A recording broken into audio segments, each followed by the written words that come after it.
Yeah, it's good. Especially for new GMs, you need to know that hey, it's okay if you want to add like an extra trait on here. The entire system is not going to suddenly collapse and implode upon itself. Right, right. So it's All right. always good to have those things. I'm gonna go ahead and open my first beverage of the evening here. So, nice long First, work week. I finally broke the streak. I do not have to work Sunday this weekend, which would have been 9 in a row. Um, that's good. my bottle opener here for everyone in chat, gang. This is an ampersand. It is my favorite word in the English language. Not and, mind you, ampersand. Uh, because it's not a proper noun. It's not capitalized. But it only means the one thing. It's such a specific word. It's like genuflect. You Hmm, only. Sorry, my righty nerd is starting to come out. that's um, fine. um, what's up, chat gang? I am the magical Mr. Mephisto, the most dangerous man in Age of Sigmar. Welcome to RantCast 55. I'm joined tonight by Elaine Lithgow, RPG writer of Soulbound and Wrath and Glory, and producer for Digisprite. How's it going tonight, Elaine? Good, good. It's a bit later here. It's just gone past 10:30 at the end of a work week, so I'm a little on the downward slope, but we're gonna try and keep the energy high. There we go. And my beverage of the evening will be water. Water. Ooh, So hardcore. there you go. Living on the edge. Mm. Where is here? Just real quick for chat gang. Oh, here is Scotland, Bonnie, Scotland. Hmm. Not quite the Highlands, but Dundee in Scotland, which is um, yeah, it's kind of like the center for game design and things like that in Scotland and the UK in general. Actually, there's Really? yeah, See, yeah. already starting out with like sort of a fascinating knowledge bomb there. Like, why? Any speculation or any insights as to why Dundee is the place? DMA Digital and Rockstar were founded here.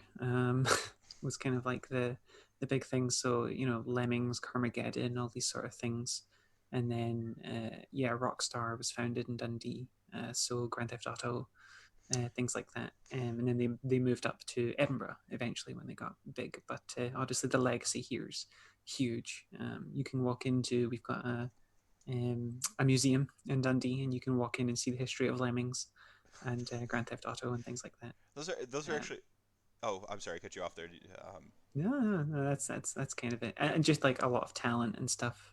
We've got Aberdeen University Okay. is where I studied, and that's like one of the best game design courses, just because a lot of that original talent is there and now teaching and stuff like that as well. So That's is they're the ones who do the seminars on some of the original gosh, I'm trying to I forget the journalist's name, but they did the like 12 no-nos of game design, like the worst games ever made. Like they did all the seminars came from there, didn't they? there's definitely a lot. I can't say that they all come from there, but there's definitely a I lot. right right on right on. And I see. I remember. I actually we're starting out on the video game tangent immediately, which Emmett and I had a bit of one. Uh, I guess he started in the video game industry and then he moved into kind of the tabletop. How was your journey into how did you get into the tabletop gaming? Did you do much video games first? Did you jump immediately into the tabletop side of things? No, I was actually much in the same, honestly. I grew up with Warhammer, Dungeons and Dragons, tabletop gaming. But as a rebellious teen in the digital era, I was like, I love these things, but I want to tell stories Yeah. digitally and things. So I went and I studied game design, but it was obviously mostly, it was pretty much all focused on video game design. I graduated during the recession, so that was cool. So I worked in oil and gas for a while, doing interactive training tools, which I kidded myself on were games. And you know what? They were kind of games. It was like I remember making a Sims esque um, oil rig safety thing where you had to tell your people how to evacuate the oil rig, or they'd run around and get caught on fire, and you'd get a safety ring at the end. Is it like Um, top down isometric like oh yeah, yeah. Oh This was man. all built in Unity, like when Unity first came out and stuff. So it was Yeah. jank as heck. But Well, for all these oil and gas folk who'd been using whiteboards for 50 years, it blew their minds. that's actually pretty fantastic. I just real quick since you mentioned Grand Theft Auto, I see I started out trying to like do like writing and journalism. We kind of talked a little bit like about like our sort of mutual experiences writing. Um, I went English lit, like I'm gonna write, darn it. And then I actually ended up getting into video games with that. So I did some games journalism. I did some games jams. I have a couple games that uh, a ton of video games tank before they even go to market, and I Mm-hmm. was the victim of a couple of those as like the writer. But I remember like loving Rockstar originally, the original Grand Theft Auto, because it was very video gamey. But then it Mm-hmm. went like very simulator style. Like as it went later on into it, and like around Grand Theft Auto, I think it was 5. I'm like, I'm just bowling and going on dates. What is going on? Hey Nico, you want to go bowling? Yeah, Was that's the meme, right? right. Yeah, I'm like, no, Yeah. I don't want to go bowling. I want the Tim Burton overly colorful like cars, like almost Pac-Man style, like top down. And oh man, Yeah, I remember that the first time. Was that GTA 4, GTA 4 was the Nico? first time they kind of went with the third person, right? Or was Yeah. that 3? Oh No, no, 3. three 3 was the was. first time. Yeah, Yeah, because it was 3 Vice City, and then I think it was 4 was the first time where, at the beginning of the game, you get off the ship, your cousin comes to pick you up, you hop inside this horrible jalopy kind of like car, and you steer it. And I remember at the time just being like, "Hold up, what's going on here?" yeah, Um, but yeah. yeah, So, yeah. you know, Yeah, I mean, video games have come a long way, and it's interesting because like I find that like we're all kind of I feel like we're going back to tabletops a lot more. The mm, trend in the market certainly shows that tabletop gaming, like including CCGs and traditional board games, are really on the upward swing. And so there's this like almost this renaissance of tabletop gaming, and I mean you get to count yourself a part of that, so that's got to be pretty awesome. yeah. Well, I mean, that was what I saw. So after I left oil and gas, and I ended up going into the video games industry once things picked up again, Hmm. companies started hiring again, and I was in games for video games for about 5 years. And over that 5 year period, I started to see, because we started having things like Critical Role coming out and Acquisitions Incorporated and things like that, and we started seeing more like the Venn diagram of tabletop nerds and video game nerds just started to overlap Yeah, more. it's basically a Um, circle these days now. yeah, it's definitely, and I think a lot of it's just like shared literacy. You look at a lot of video games coming out of the 90s, the early noughties and stuff, and even, I mean, you obviously had things like your Baldur's Gates, your original Fallouts, and things that were literally running on D20 tabletop RPG systems. Just the computer was doing it Yeah, I all was for doing the you. math for you. Yeah, in the background. Um, so it feels like a lot of um, like the tabletop role playing literacy was kind of like snuck into the curriculum of gamers. Yeah, Because if you were talking in like the 80s, where people are like, "What's a video game? Pac-Man, Space Invaders." right. Whereas nowadays, you can kind of pick up your average kid knows what an epic item is. They understand how strength affects things, how dexterity affects things, because Right. they played The Witcher, and or whatever game. Like RPG elements like that are so cross-pollinated now that it's so much easier to go from video games into tabletop games, because you're just like, okay, cool. Like it's, unless it's a very esoteric system, um, you can kind of pick it up. No, I see. I love. I've made the like. I had that sort of like angry, old man yells at clouds from The Simpsons moment where I'm like, why are RPG elements invading every video game? Why does every game have to have a level up system? You Mm, kind of flipped it on me, and like now I'm admiring not so much that like every game was like co-opting RPGs, but that they were kind of like low key indoctrinating us to go back toward the table with like the epic items and like the sort of like the headier side of RPGs, which mm-hmm. is you can't help but Yeah. respect it now. As you know, I kind of grew up doing both. It was like I would tabletop game when I could have friends around, and I would play video games when I was by myself, and that still tracks for me now. Where I don't play co-op video games. I got addicted to WoW like anybody else, but I Mm. tend video games tend to be a solitary thing for me. And then like when I want to play games with people, I'm like bust out the board game, let's go. But Man, there like it's just interesting to see that like this sort of like an kind of it's been happening for a while. I think another thing that you kind of said in there, like if you talked about video games, hey, in the '80s, like what Pac-Man, those weren't very like story-rich games in those original time. In Mm. that sort of that I guess you call it like the Silver Age, the sort of advent of gaming. You know, well, you had Zork, which was a text base, and then you had sort of an evolution of video games. But for a long time, like many art forms, just like with the videotaping a train or taking a photo of a horse running, where as these emergent art forms come out, we almost go, can we do this? And then Mhm. we evolve the art form. So initially we saw the thing, and then as video games evolve, like now we're throwing stories into video games, right? Mhm. Was there was there a moment where you were like, when a video game was like, I can really tell a story here? Was there? Do you remember having that moment? Hmm. Oh gosh. See, now I have a bunch of different moments Hmm. that steered my desire to tell narratives in games. Okay. The I think the earliest moment was playing Mordheim. Do you remember Mordheim, the old Warhammer skirmish game, Yeah, like etc.? the sweet city, right? Like that's Mordheim, right? Yeah, yeah. Yeah. The blasted sort of a post-apocalyptic Warhammer world. And I wrote about this. I wrote a blog for Cubicle 7, sort of as a getting to know you blog.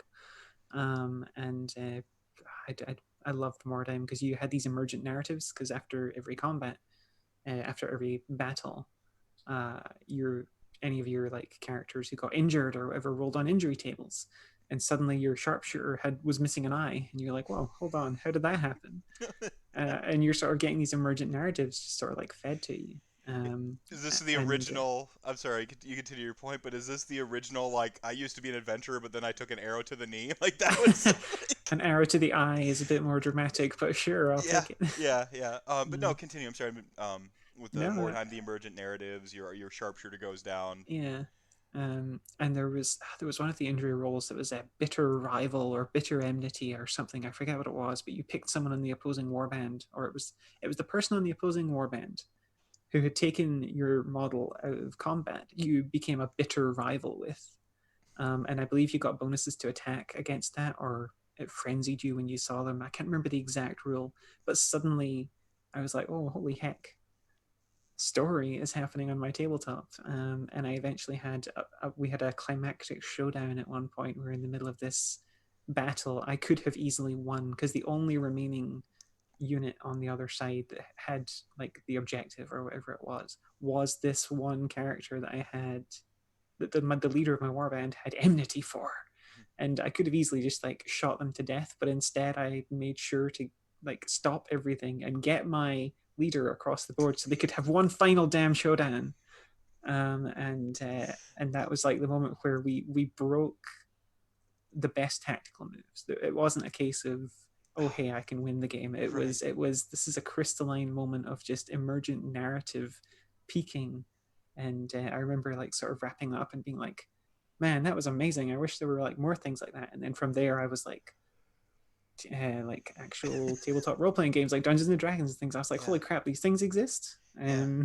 I can half understand these things now because I was young at the time. Hmm. We're talking like, God, I must have been like 12, maybe 14 or something. Hmm. And it blew my mind at the time. I think that's about where I got like really into RPGs. Is about like sixth grade is where that Mm-hmm. happened for me too. See, what's interesting is like we kind of started out talking about video games. Video games, by and large, are still very linear stories. Yeah, you can explore the world and stuff like that, but you're still kind of at the whims of the director and the writers of that game. With board games and tabletop and especially RPGs, I find that there's this organic back and forth that happens. This dialogue, that this ever changing narrative, this very organic story begins to unfold in a way. That's what for me makes tabletop RPGs special. As a writer, I'm kind of on my island. Like, yeah, I workshop with people and I have peer editors, and there's a whole process there. Um, Writing isn't as solitary as you think, but for the most part, when it's like time to tell the story, I just this happened and this happened and this happened, Mm-hmm. right? But when you're doing like a game like what you just described, like you're sort of like yes anding each other in that sort of that sort of like improv sort of way within a Mhm. framework that keeps you from going into like total absurdity. And so you have these really organic climaxes and peaks of interest that are just, I mean, there's really nothing like a proper like narrative in a tabletop experience. I think. Yeah, no, I fully agree. I think like it's been a long time since I sort of particularly enjoyed playing things that didn't have some form of narrative, even if it was an emergent narrative, or the system was flexible enough that you could impart your own narrative in it. But like for example, if we're playing, like we play a lot of board games for Digisprite. We call them scholarly board games because we're always sort of like looking at what's this new thing and stuff. And I'm the one person at the table who's always sitting there like, okay, so we're playing Azul. We're moving little tiny plastic tiles around the table. But what am I doing? Who am I? Why am I moving these little tiles around? I'm going to beat you. I'm going to make better tiles than you because we have a rivalry. I'm always like trying to like squeeze these narratives in, even into games that are 100% just like kind of standard like Yeah, numbers games or Euro games or whatever. I'm always trying to crack that spice on there, as I call it, yeah. to try and figure out how we can make a story out of everything. And so with Digisprite, it's you and your partner, like kind of developing board games, right? Yeah, it's myself, my partner Robyn, and one of my friends, Sam, who's the one of the designers as well. Right on. He was the lead designer on Adventure Mart and things like that. So it's kind of like a three-person operation, Hmm. and we all take turns on like who's lead designer on this project and things like that. So it's a very we all pitch ideas to each other. There's Sam has a pile of prototypes in various. Normally, it's like you know Magic the Gathering, Oh yeah, of course. Yeah. like little Magic the Gathering deck boxes and stuff. Because he makes a lot of card games. It's always card game prototypes and things with Sam. And there's literally stacks of prototypes as high as he is. And we always make sure to have like one day of the week where we're just like, okay, cool, it's Digisprite dev time. And Sam can be like, okay, cool, and just like, yep, just pull a prototype out and be like, we're playing this week. See, And pitch ideas and stuff. I love that you talked about the I feel like this Radcast could go in like a totally different direction. We just talk about board games all night. Um, Mm. but I like that you talk about like these scholarly games. Is this like R&D? You're like playing other folks' Yeah, games and like trying to figure out what's great.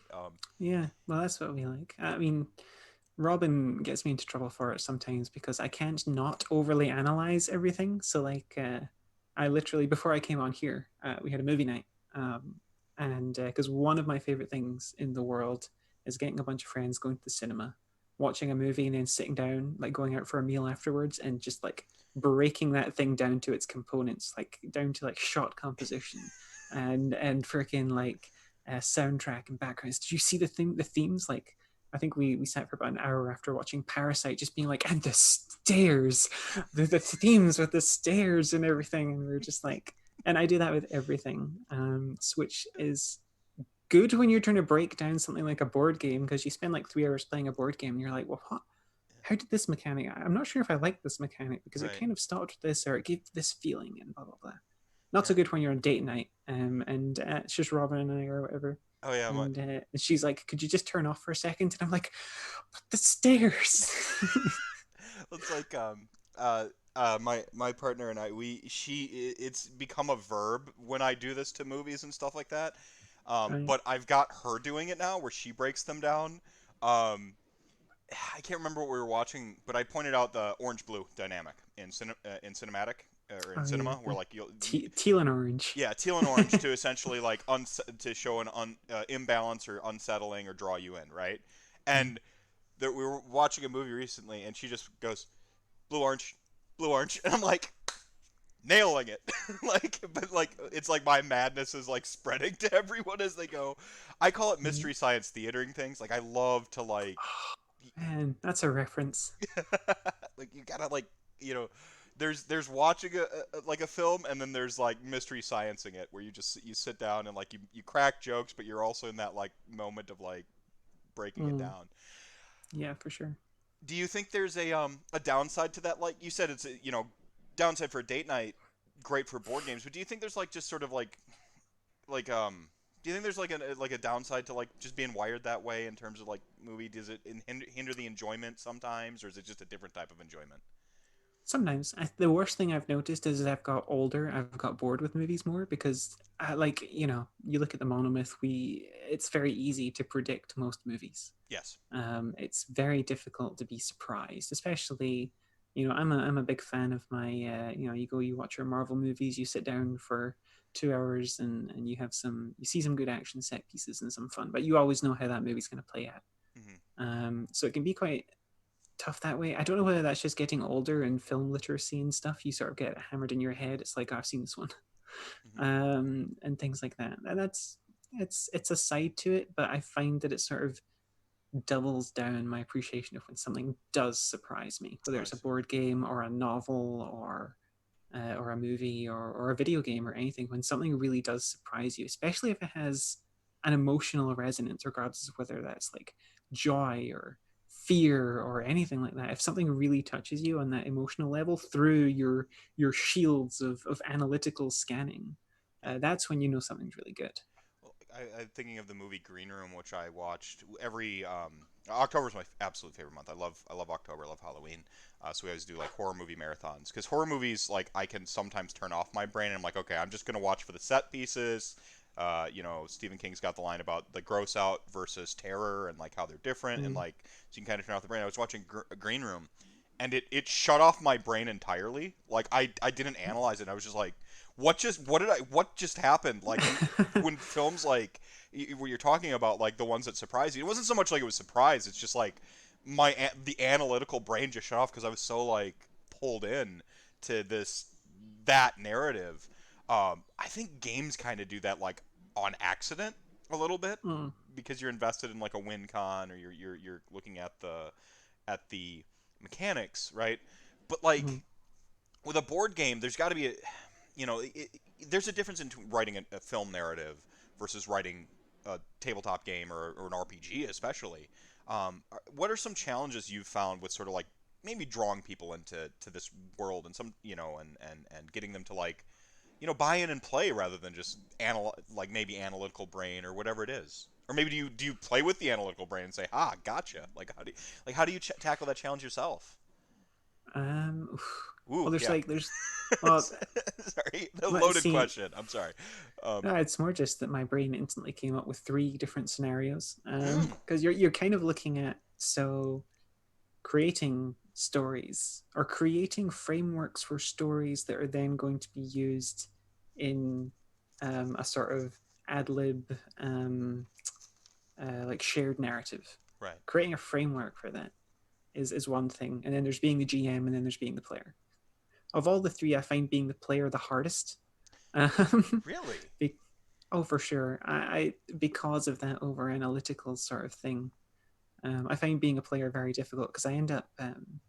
It's like you're taking like a GM's brain when you're used to creating like plot arcs and characters and Oh like yeah. 12 characters for each scene and all these sorts of things. No, you used to do, and you're like compressing it all down. You're like, here's your character. This is the only thing you can actually really control, especially out of session.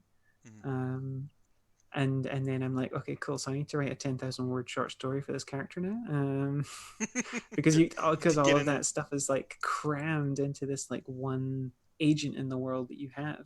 yeah. So that's like the hardest for me. And I'm always, if there's like a GM at the table, I'm always constantly, I just can't shut off the brain that's like, oh, how are they GMing? What are they doing? Oh, See, how's this working out? Are we going to have like a twist here or whatever? How's this creature? What's this stat block? What's it doing? What's its abilities? Oh, that's interesting. I wonder how they're working that out. Oh, I wouldn't have done that. No, they yeah. took player control away there, but Yeah. Yeah. um, and again, that can be troublesome. It makes it harder for me to enjoy being a player. So you said it's harder to be a player. I guess what's your favorite player or GM? Like, Um, is it firmly GM because of all the aforementioned, or I have a love-hate relationship with GMing. I love GMing. Um, when you're sitting around a table and you're creating a story and you're injecting your characters and you've lovingly crafted 200 or however many characters and you're setting them out into the world and they're interacting and you're doing all the voices and all the set pieces are going off and people are having a great time. I hate GMing when you enter crunchy combat. That's like the primary thing Uh-huh. that I despise is when you hit that roadblock and you're like, okay, cool. We're in a fight with 2 town guards. It's going to take us 3 hours. Someone get some Doritos because we're going to be here while someone rolls 10 hit locations or whatever. Well, So yeah, well, like, really crunchy systems are bad well, like for me. Soulbound actually did a really good job with, I think, it's got some serious math, as I've talked about a couple different shows now. But when it gets right down to it, combat's like really punchy. It's pretty clean and Mm-hmm. quick overall, I find. Um, did you? I guess throughout the development process, when you're helping write some stuff, were you playing as well? I didn't actually, like full disclosure, I didn't get a chance to play Soulbound until after the core book had come out, which it was okay because I wasn't doing the design for that stuff. I was literally being given briefs, and it was like, okay, cool. Here's the bestiary. Here is this huge list of monsters we want, and write 500 words on a Dankle Trogoth Yeah. or 200 words on this thing and write about this faction or whatever. I guess All that stuff. to familiarize chat gang. So what portion of so I mentioned at the onset, like you wrote for Soulbound and Wrath and Glory. In terms Mhm. of like the Soulbound book, someone picks up. What portion was your like? What were your contributions to that specific? Like your writing. What did you write for there? You mentioned like If you kind of flip, how, but what? yeah, for the Soulbound core book, if you flip to the bestiary, anything that's not rules, pretty much, Yeah. was stuff that I wrote. So all the flavor text, all the descriptors of the monsters and descriptions of the factions and things like that was my domain. And I left all of the number crunching and stuff to the people at Cubicle 7 who like Emmett and everything who'd obviously been playtesting their system for years or however long they've been in development. Hmm. For Wrath and Glory, it was a similar thing, except with the War Gear section. So I wrote about all the things that go boom, and all the guns and things like that, and that was fun. And all the war gear, and I did a handful of the archetypes as well. Like I did all of the Sisters of Battle. There were some. It was like a scatter shot because I finished the war gear off, and they're like, okay, we need some help getting some more of these archetypes, and then Zach at Cubicle 7 just fired me like, okay, here's like, can you write these 10 archetypes? And I'm like, yeah, sure, let's go. um, that's very much, I find it very difficult to say no to work, as Yeah. as Emmett and everyone will attest to. They're just like, because at first the bestiary was going to be shared, and then things happened, and they're just like, can you just write the whole bestiary? And I'm like, yeah, sure, no problem. I can do that. It's fine. Well, you were kind of like mentioning, I think in the pre-show we'll call it, like you were kind of mentioning like you can't stop, like you can't say no to work, you can't stop working. Mm, I mean yeah, that's and in terms of my job, so I have a 9 to 5 game design job, um, with a company based out of California, which is doing a lot of um, interactive experiences for remote workers and things like that. mhm, So like running D&D esque games for devs who are scattered around the world to give them a connecting point and stuff. mhm. So like sort of GMing game design 9 to 5. And then I freelance tabletop RPG write for Cubicle 7 and things like that. I'm producer slash designer, depending on what hat I'm wearing, at Digisprite, which is the board game company that I run with my partner. And I also try to write short fiction and science fiction and fantasy when the previous paid work is not sucking up all my time. Is that Yeah. it? I feel like that's it. Well, that see, that's a lot. I mean, I've got my like standard 9 to 5. I've got RantCast. I've got the quote unquote secret project, which is it's a writing gig. I can't really talk a ton about it, but that's pretty persistent, and like until we're able to show something for it, I can't talk. So I've got that, and then when I can like steal scraps of my own time, I'll write my own stuff. It sounds like you're kind of in the same boat a little bit. Um, Yeah, yeah. yeah. Burn the candle at both ends, I believe they call it. You've added candle ends to it at this point. You're just like there's I've three or just four. chucked all of the wax in a vat and just set the vat on fire and started dancing around it. is kind of the visual I go for most times. There you go. Oh man. Um, I guess we've mentioned Digisprite a couple times. If I actually wanted to like pick up a Digisprite game, like what should I be looking for? Where should I go? Like I mean, uh, you've already kind of like sold me. I'm like I gotta like I've got to see like what else. Yeah. So. yeah, we've got you can hop on to the Digisprite store, which is just http digisprite.co.uk, I believe. Mhm. I'm going to get very angry words from Robyn if it's .com. There's also, you can catch Team Digisprite on Twitter, which is where we do like a lot of our updates and everything. Yeah. In terms of games, we have 2 games that you can buy right now. Our first one, Doomsday Bots, which is a fun like robot building uh, dungeon crawling type adventure thing all in a little card game. Is Which that was our like an analog to like maybe like something like someone might be familiar with like what is a Cutthroat Cavern or like a Munchkin style like. uh, Munchkin's a fairly decent analogy for it. It was essentially the idea being it's a post apocalypse and you're all mad scientists. And there's a clock tower. And there's another mad scientist standing at the top of the clock tower with a doomsday device. And you want the doomsday device because you want to be the one to end the world. So it's up I, to 4 other mad scientists, and you build robots. So you start the game with a draft, which is you searching the wasteland for robot parts, like arms and heads and guns and rocket legs and like AI chips and stuff, and you smash together a robot, and then you send it up the tower, and the tower is all random rooms. mhm. And every part you give your bot gives them like an ability and like stats. So you're kind of like doing this automated sort of dungeon as you flip through the rooms, and there's it's mecha bees will come and attack your bots. And then anytime your bot is damaged, parts of you break off, so you can like pick them back up and try and repair your bot as it goes. And also you can fight each other because only one bot can win. Only Right. one bot can defeat the boss at the top and take the Doomsday device out the bottom of the tower. So it has this wonderful moment where the game switches, From where you co-op climb all the to way up. Yeah. So you climb all the way up the top of the tower, and you can still fight each other, but a lot of the time people work together. So you fight all the way up the top of the tower, you kill the boss, and then suddenly everyone stands around the Doomsday device and it's like, I want it. And then people start laying into each other, and you can rip each other's arms off and then steal their arms for your own bot and stuff. Um, so it's a bunch of chaos, and that was our first board game. I'm already sold Uh, on it. Like you had me at like mad scientist dueling. Just yeah, like I, man. you've So got a and self-destruct button on your bot at all times if you really just want to like, because you're the mad scientist. So if your bot blows up, you just build another robot and start from the bottom of the tower, yeah, and work your way back up. that's So fantastic. that was It's, our fun.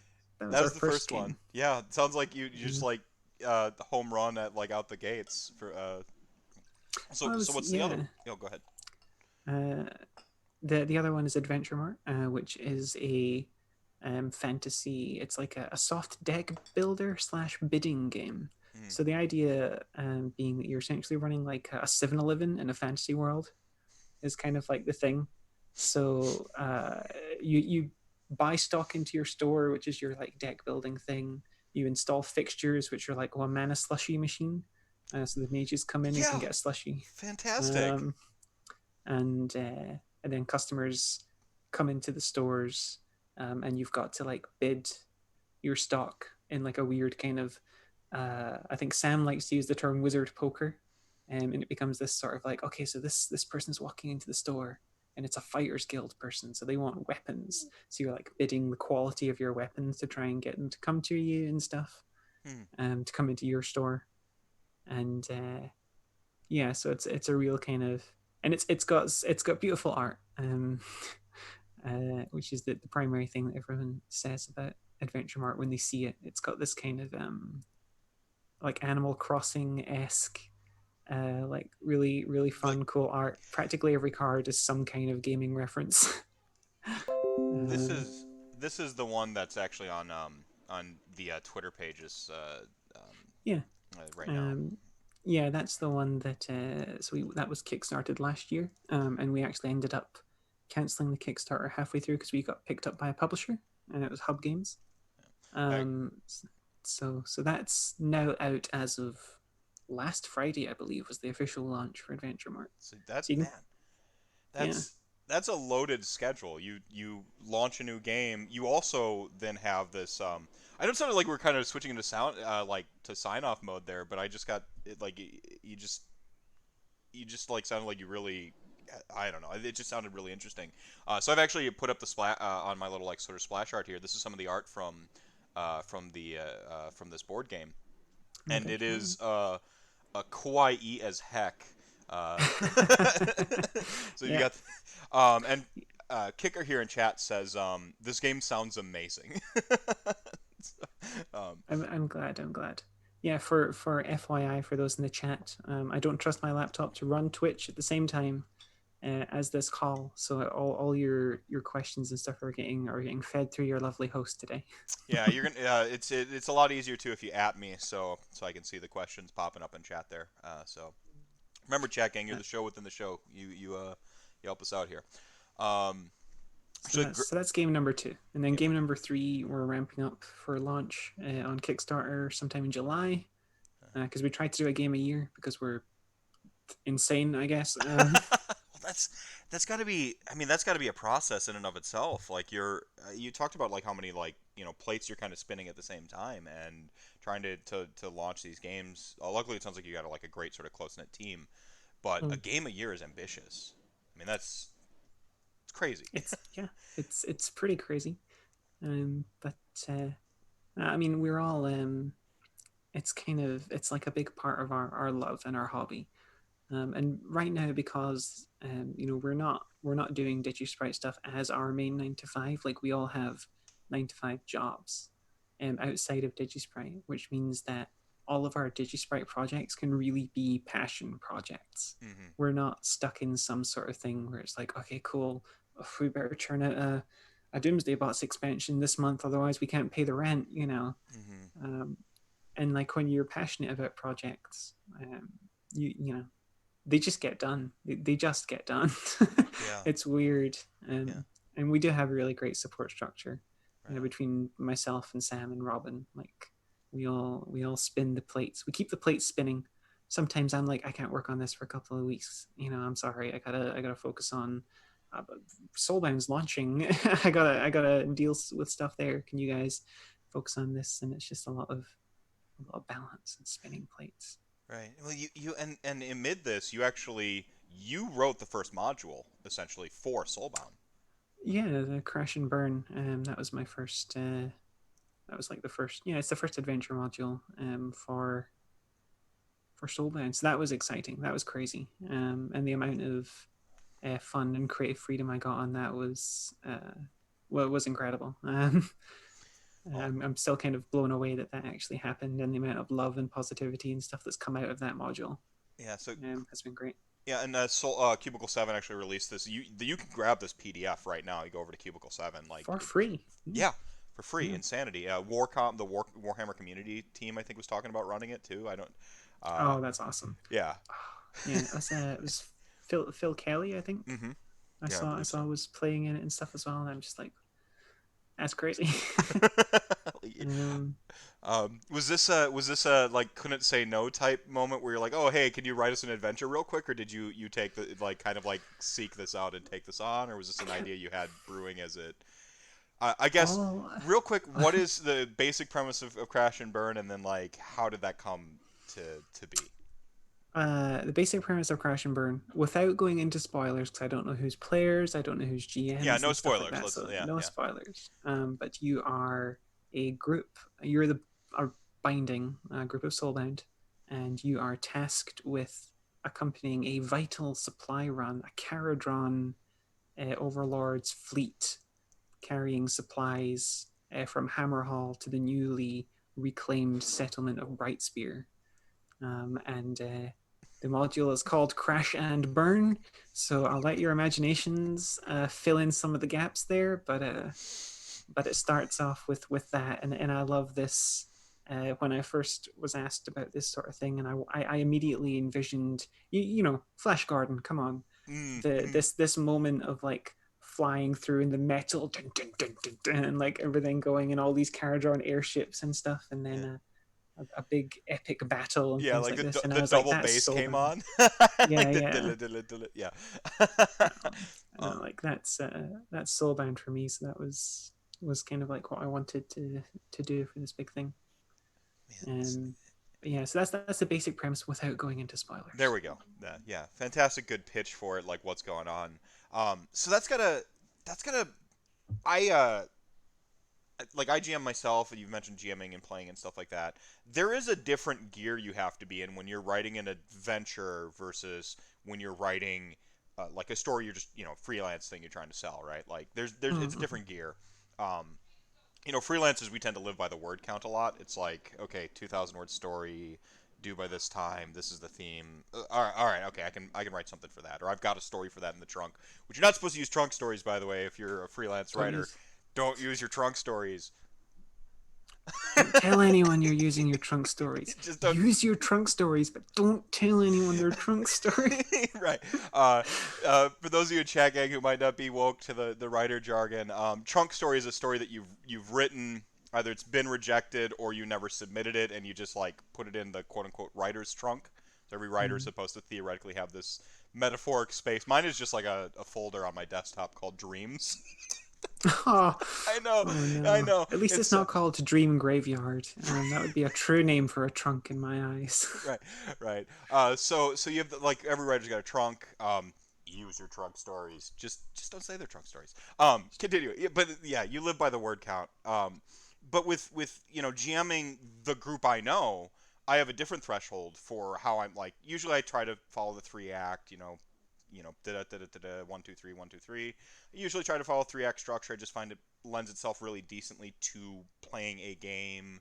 Um, it works really well with streaming too, because if you stream for 3 hours, 1 hour, 2 hour, 3 hour, you take breaks in between. Boom, perfect. Um, but like I know my players when I write an adventure. I almost can't fathom having this weird in between space of like players I intend to play my game that I know, and writing, the sort of the freelance side of things where it's like, okay, you know, I have to do this for an audience of the thing that I'm submitting to or whatever. I mean, that there had to be a challenge. That had to be a different type of writing. Um, Yeah, yeah. The way I try to envision it, when it like obviously if you're writing a narrative or a story, and there's no one way to write a novel or a piece of fiction or whatever. There's no one way to write that either. Some people discovery write as they go along, which is probably the closest I would say. If because some people discovery write by essentially forming this perfect, fully realized individual and then dumping them into a world that they've created and seeing what happens, which mm-hmm, is kind of, I guess, like collaborative storytelling. mm-hmm. Me, I'm a big outliner and planner and things like that, and anything I try to pence just falls at the end of Act One. Yeah. um, Yeah, so this is you used another like writer jargon, which is pantsing or a pantser, flying by the seat of your oh pants, yeah, right? Yeah. sorry. No, you're fine. This gives us an I don't get to writer nerd too often when I'm just talking about Age of Sigmar.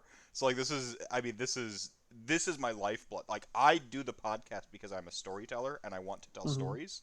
Um, and it's a easily consumable story. Whereas like writing, I'm also like I have to plan. Like I'm more of a planner, but you said with discovery writing, I borrow a little bit from discovery writing in that like I write a backstory for all my characters that end up in my thing, but Mm-hmm.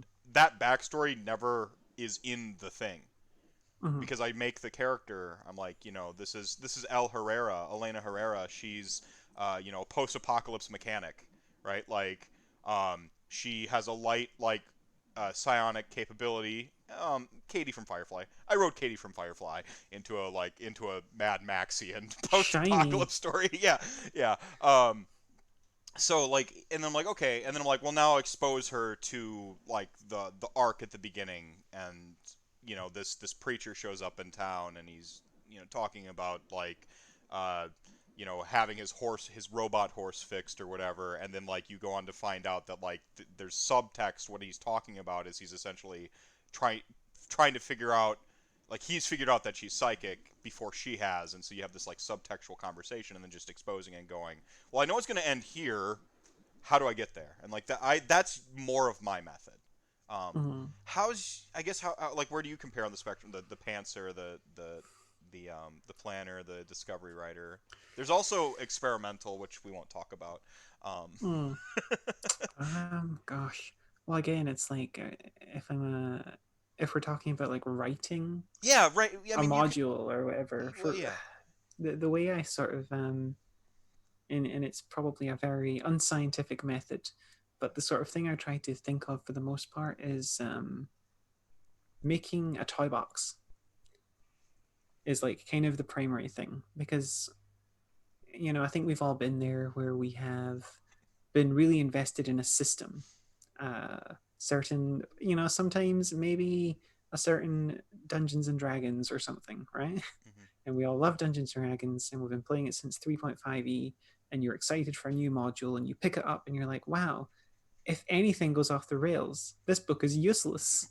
I can't, there's no, and then once we've played it once, it's done. Hmm. That to me is not an exciting book. So whenever I'm trying to like write anything like modules or whatever, it's always about providing as many cool opportunities and plot hooks and things for your group to experience. Hmm. So it's like trying to make a toy box is what I try to think, but it's a toy box that someone comes along and kicks every 5 minutes. Hmm. And So something like it's spills like, out, like. yeah, it's like having things like your ticking clocks or whatever. Hmm. You're like, here's all these cool things you can do, these awesome things you can do, all these great ideas baked into the system.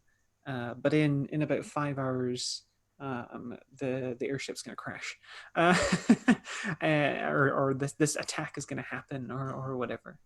Hmm. And it's like, so it's that sort of strange mix of having an act structure but still giving people all of these like cool toys and Yeah. mechanics and fun things to play with But is probably the closest yeah. weird analogy I can think on. Yeah. So you do have like the beginning, the middle, and the part one, part two, three, the act structure, right? But then you're Yeah, yeah. you're giving props essentially, like to just play with and like go. Yeah. I Hmm. mean. Yeah, I think nowadays especially, people are very story literate, Mm, like more story literate than I think um, people give credit for all the time.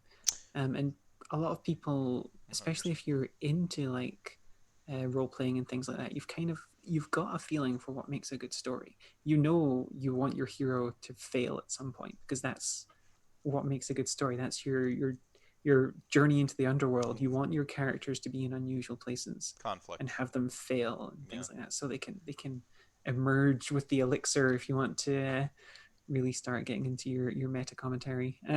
Yeah. But I've lost my train of thought there. No, Uh, no, no. You're talking about like the stories, and we were oh, going with the. Yeah. yeah. Okay. You got. Sounds like you got your thought. So yeah, so sort of we still go for like an outline. Um, and bearing in mind, like disclaimer is I'm not talking from 30 years of writing tabletop RPGs or anything. So anything I say, take with a grain of salt, because I've only been doing it for like a year with Mhm. one company primarily. So I don't want people to be taking everything I say as gospel because I it's not. it's your perspective. I think it's a super valid perspective, but it's a perspective from someone who's been had success with it. But like you said, kind of a little bit before, is like we're a lot more, I guess, ingratiated as like a species with storytelling, I think, than we give ourselves credit for. Mm-hmm. Having the the wherewithal to go, I wish to tell a story. Like that's the vocation I choose. I think that's worthy. I think that's Hmm. commendable. I mean, I mean, you're don't be too humble. I think you've done some pretty awesome stuff. Um, I just I never like to toot my own horn, and I always like to acknowledge that even writing Crash and Burn, it would be nowhere near as good a module if I didn't have Emmett and Chris Walsh and things like in there, because we tend to write using like Google Docs a lot. So I'll Mm. be like writing the outline or whatever, and then Emmett will come in with like a comment being like, "Oh hey, maybe we change this character, give them this trait or give them this thing or whatever, and that way we can show off this side of the system and things like that." I'm like, "Oh, that's cool. Like we'll change that and stuff like that." Mm. Um, like it is always a collaborative effort. If you are writing a novel and you have full control of the world, and you're not going with an agent or a publisher or whatever, and you're just like, okay, I'm going to write this thing 100%. I'm going to self-edit it and push it on Amazon or whatever. That's probably the purest form of like auteur writing nowadays. And a lot of that stuff is not very good. I can't imagine. I've heard, in writing, you're only as strong as your editor, right? Like, and editing and writing are kind of two different. They're two different processes. You have the analogy I love to use because I forgot who told me it initially was, I believe it was one of my professors. You're the writers are the tortoise and the hare, simultaneously. Um, Mhm. the writer side of your brain is the hare, and the tortoise side is the editor side, and like you can't be both at the exact same time. The hare, the writer, should just like blaze through and write the story because you have a story to tell, but then you need to take a break and have the tortoise kind of comb back through it, but never be Mhm. both at the same time. It's a lot Mhm. easier if someone else can be the tortoise and just dedicate themselves to that, and then you Yeah. can just blaze through telling your story. Yeah, for sure. I I don't think I've written anything in the past. Yeah, I've probably not written anything in the past like 5 years that I haven't had somebody look over. Like Sam, like I was mentioning, he and I both were like sort of like writing partners for that sort of thing. We'll if we're writing for like our personal stuff for our fiction and short stories and things. Anytime I write anything, I ping it to Sam, mm, and we check it over, and then vice versa and stuff, because writing in a vacuum is just really you're not challenging yourself as much. I think if you have someone else saying like poking at something or poking a plot yeah, hole and being like, yeah. "Hey, did you think about this?" and you're like, "Oh crap, I didn't think about that." Well, Yeah. they help you solve like they bring up a puzzle for you to solve now. They go, this Mhm. doesn't make sense. And you're like in your brain by yourself, you're like, oh, it makes total sense. And you're like, no, it doesn't make sense. Well, I have A, B, and C, but B doesn't make sense now. And then you have a problem to solve. You want to stay on track with the story you're trying to tell, what you've planned Mhm. out, but now you have to like improv. D&D and tabletop RPGs and Soulbound, you do that in real time essentially. I have a great Yeah. idea for my story, but then like the player's like, the butler did it, and I'm like, the butler did do it. Like, or what, what if it sounds like it's a better idea than the one I had, right? Like, I have so okay. Pro no. tip for any GMs in the chat, right? The best thing you can possibly do to ensure that a thriller game goes well is make sure you hang out with your players after each session and just listen. Oh yeah. Because the number of times they will come up with such an amazing thing. They're like, oh, I think this person might actually be a changeling, because if you look at all these things that add up and stuff, and you're like, you're sitting there and you look at your plan and you're like, no, that person was just an NPC, but I really like that idea. Cross it out, Yeah, changeling. just quietly sit there in the corner, just like, Oh, yeah, maybe they are a changeling. yeah. Oh, you're so clever. You caught on to that excellent plot point that I thought I was Mhm. really subtle about. Yeah. And then everyone's like, oh my God, you're so smart. And I feel so smart for having figured this thing out. And you're like, guys, you really are smart. You outsmarted me. No, um, but that happens in writing. I can't imagine writing in a different time period myself. Like the number of the weird Google searches I have had to do for stories. I'm like, this would have been like Encyclopedia Britannica, or I would have gone on a literal safari and come back mm, to learn one thing about this thing that I just like Google these days. Like, mm, but I don't think at any point in time writing was ever truly like a purely solitary thing. I have a very egoist view of writing because I'm an egoist, but I think that writers tend to want to be read. Is that true in your experience? Like, yeah, I think so. Even if it's just Your friends, writing right? for your friends or one Yeah, person or whatever. But yeah. yeah, yeah. And like, spoiler alert, like F. Scott Fitzgerald's The Great Gatsby doesn't exist without Zelda. Like Zelda was by many accounts like twice the writer and plot like plot constructor he was. So like that his wife, of course. I posit that writers were often workshopping far more than we realize throughout the period, except for Dickens, which is why Dickens sucks. So sorry, shots fired. Strong words there. I know. No, English lit major. I have a lot of strong opinions. Like, I actually think Shakespeare is a conglomerate of individuals. I don't think Shakespeare was a Mm, like a real single person. But yeah, mhm. I'm that writer weirdo. Like, I'm just like That's I have every that's opinion. I fine. want you to hear them. um, but Workshopping ideas is where the fun is for me. Like Sam has a whiteboard, and I think the thing's probably about I think it's about 6 foot by 5 or something. It's one of these things that you'd see in like a Wall Street like massive market thing in the 80s or whatever. It's enormous, and anytime we're working on a short story or a novel or whatever or a plot, it becomes this um like just massive like workshopping session, and it looks like the scribblings of mad people by the time it's done. hmm, But it's all there in your head, and you've workshopped it, and it's like it's the best experience. it's like Charlie from Always Sunny in Philadelphia, the gif that always Yeah, shows up where he's like the pointing. Pepe Sylvia. I was trying not to make the Pepe Sylvia reference because I wanted to slam the wall. Pepe Sylvia. I look everywhere, and there's a bills above everything.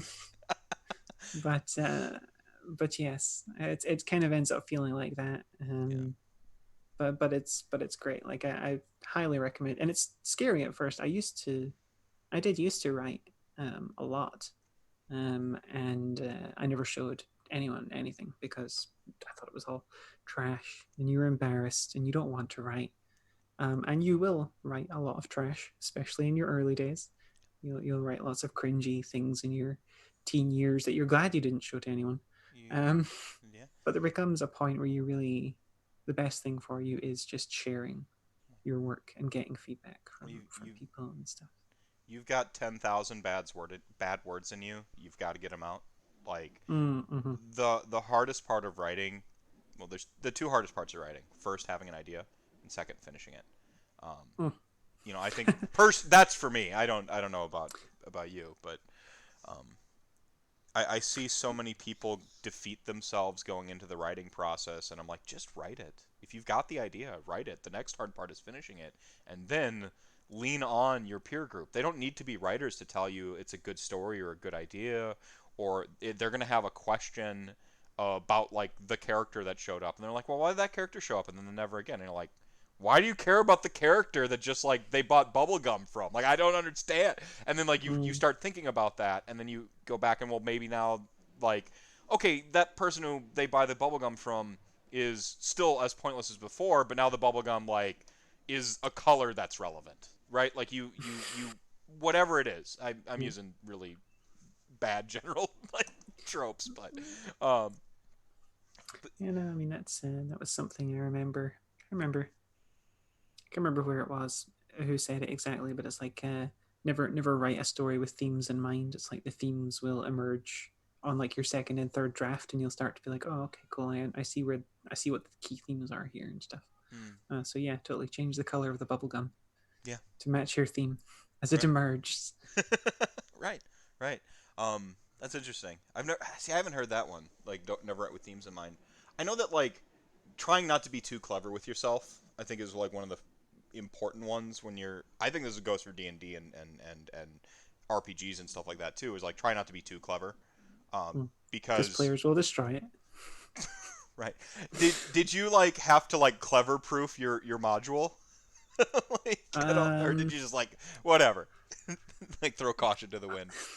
it was more trying to sort of because the big challenge with Crash and Burn, obviously, was because it was the first adventure. It was kind of like discovering the essence of what a soulbound adventure should feel like. Hmm. Like, um, we had certain sort of like touchstones for this is kind of like the power level, and your soul bound should be able to like wade into a group of these minions and go swinging, and we have like cultural touchstones like what's kind of like Avengers level sort of threats and all these sorts of ideas. We have these things, but then when you actually get down to okay, cool, so I need to write an adventure, which factors in the fact that anybody could fly at any time because there are archetypes that have flight.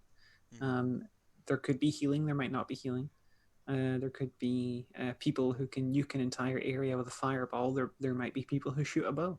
Um, Mm-hmm. it's trying to on that first adventure, especially trying to make essentially kind of like a checklist of key things to remember, especially when you're designing combat encounters and things. And I actually ended up turning sort of my list that I had used into a blog post for Cubicle 7 a couple of weeks back, which is just like, here's some tips on encounter design. And that was like the stickies that I had essentially translated into blog form. I was just like, okay, cool.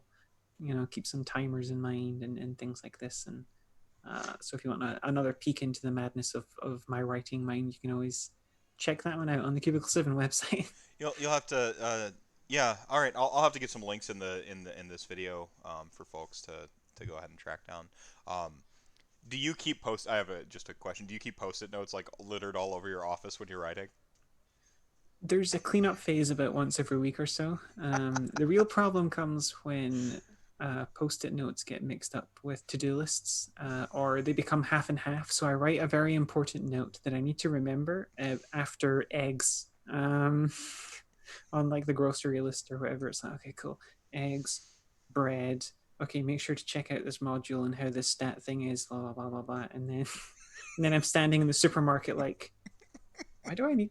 I can't find a Caradron Overlord airship in here. Um, I'm laughing because it's true. yeah. Um, Oh man. yes, I am not the most organized when it comes to my notes, unfortunately. But I was a producer and still am a producer, so that's so long as the things eventually work out well, as long as it works out live, that's fine by me. I talk about like I'm gonna show the camera real quick. Like my notes are chaos. They're pure chaos. Mm-hmm. And it feels like Da Vinci's journal. Like no one. I've talked about like Robert Jordan's Wheel of Time before and how Sanderson finished it. Like no one would be able to finish my. I've got a novel I've been working on for a few years now. I'm like no one would be able to finish this. They're gonna look at my notes. I've got text documents on my thing that says dialogue chapter 99, and chapter Mm-hmm. 99 doesn't exist. It's just letting me know that when I get really deep into my book I want that dialogue scene. Like Yeah, yeah. um, Yeah, for sure, for sure. But hey, it works sometimes, right? It's fine. it does. It does. So with your module then, I mean, you would have had to write like the NPCs that people are going to be like interacting with. I mean, Mhm. I'd imagine that. Well, I guess if how much do you value character in your like characters in your general writing? You know, people, character, plot, setting, right? Those are kind of the three generals. How much do you value characters in your own personal writing, and how much did you find that you got to play with that or really emphasized in modules?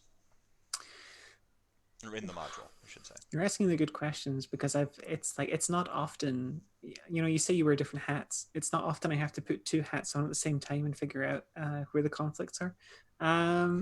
So for Sorry. personal writing, I'm like 100% character driven. Like I write a lot of science fiction and fantasy, but I try not to keep things too hard, sci-fi or fantasy, Hmm. because for me, like I'm interested in characters and character interactions and relations. And sure, maybe one of your characters really does need to disable the warp core before it breaches and things like that, but it doesn't mean that they can't be talking about their relationship while they do it. Um, Fantastic. as for the for modules and stuff, again, it feels more like designing like a very beloved toy again, or maybe like some kind of odd effigy or voodoo creation. um but again, you're sort of like you're creating this character, and you're the thing I always like to try and do is, you know, you want your characters to have goals and sort of like outward mannerisms and like some physical descriptors and things like that. But you always want those things to be kind of flexible because they've got to react to the players Hmm. all the time. And also how the GM, because you're kind of like you're handing a character off to someone else Yeah. whenever you're writing any character in any module, Right. and you have no way of controlling what they do with your character. And trying to control what they do with your character is a terrible idea because the tighter you try to put those grips on, the more restrained that character will be.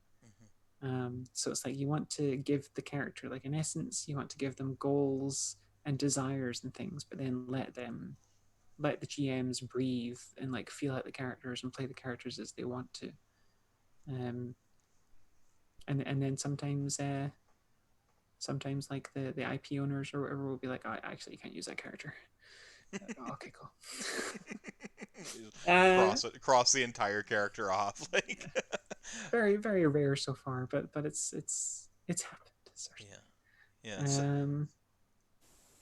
so you're kind of Yeah, painting yeah. the picture in broad strokes so that the GMs can fill it in. You want to have enough structure and framework to where like your message or story or tropes or themes can get across, but then that a GM can pick this up and like really make it work for them.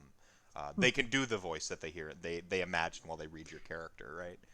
Mm-hmm. Like, Exactly. Like, and the example I like to use is I started a Curse of Strahd game a while ago. This was about a year ago, and then lockdown hit, so the that the kind of five the ended. 5e Curse of Strahd, right? Yeah. The 5e Curse of Strahd, yeah. So I started running that, and I read through the module, and I'm like, this has got a lot of really good stuff in it, but a lot of stuff that I really don't like. So I had to rip out a lot of the Vistani things like that and change that and make them more actual characters Hmm. rather than caricatures and things like that. Hmm. And also I changed Strad a lot in terms of like their motivations, because it was sort of a different story I wanted to tell Hmm. than what was out of the box. And luckily enough, like it's easy for someone who has been GMing for a very long time uh, to like repurpose characters and things like that. But for somebody who is potentially quite new to GMing, the last thing I would ever want is for someone to be forced to GM a character that makes them uncomfortable or they don't really know what to do with or they don't connect with. Like there should always be a bit of that wiggle room in my head.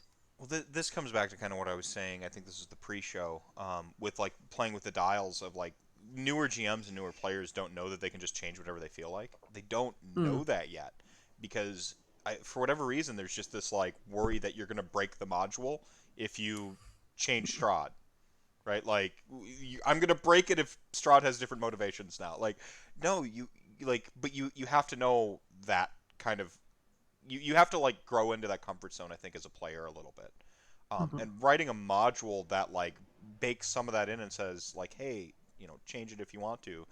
Shout outs to Monica and the bonus experience podcast. That's like one of their catch lines. But yeah, you can change like the stuff and empowering the players and the GMs to do that. I think is really an important part of this sort of like robust um, shared storytelling experience that is an RPG. mm-hmm.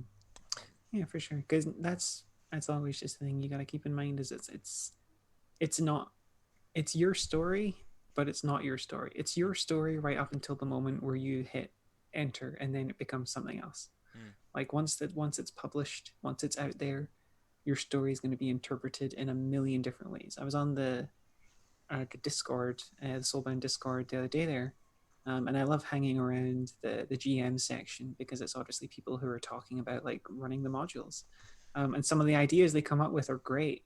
And people are like, "Oh, you know what? I think I might take this antagonist you wrote." And I wrote them to be kind of like, okay, cool. By the end of the session, this antagonist is probably defeated. Um, but they're like, you know what?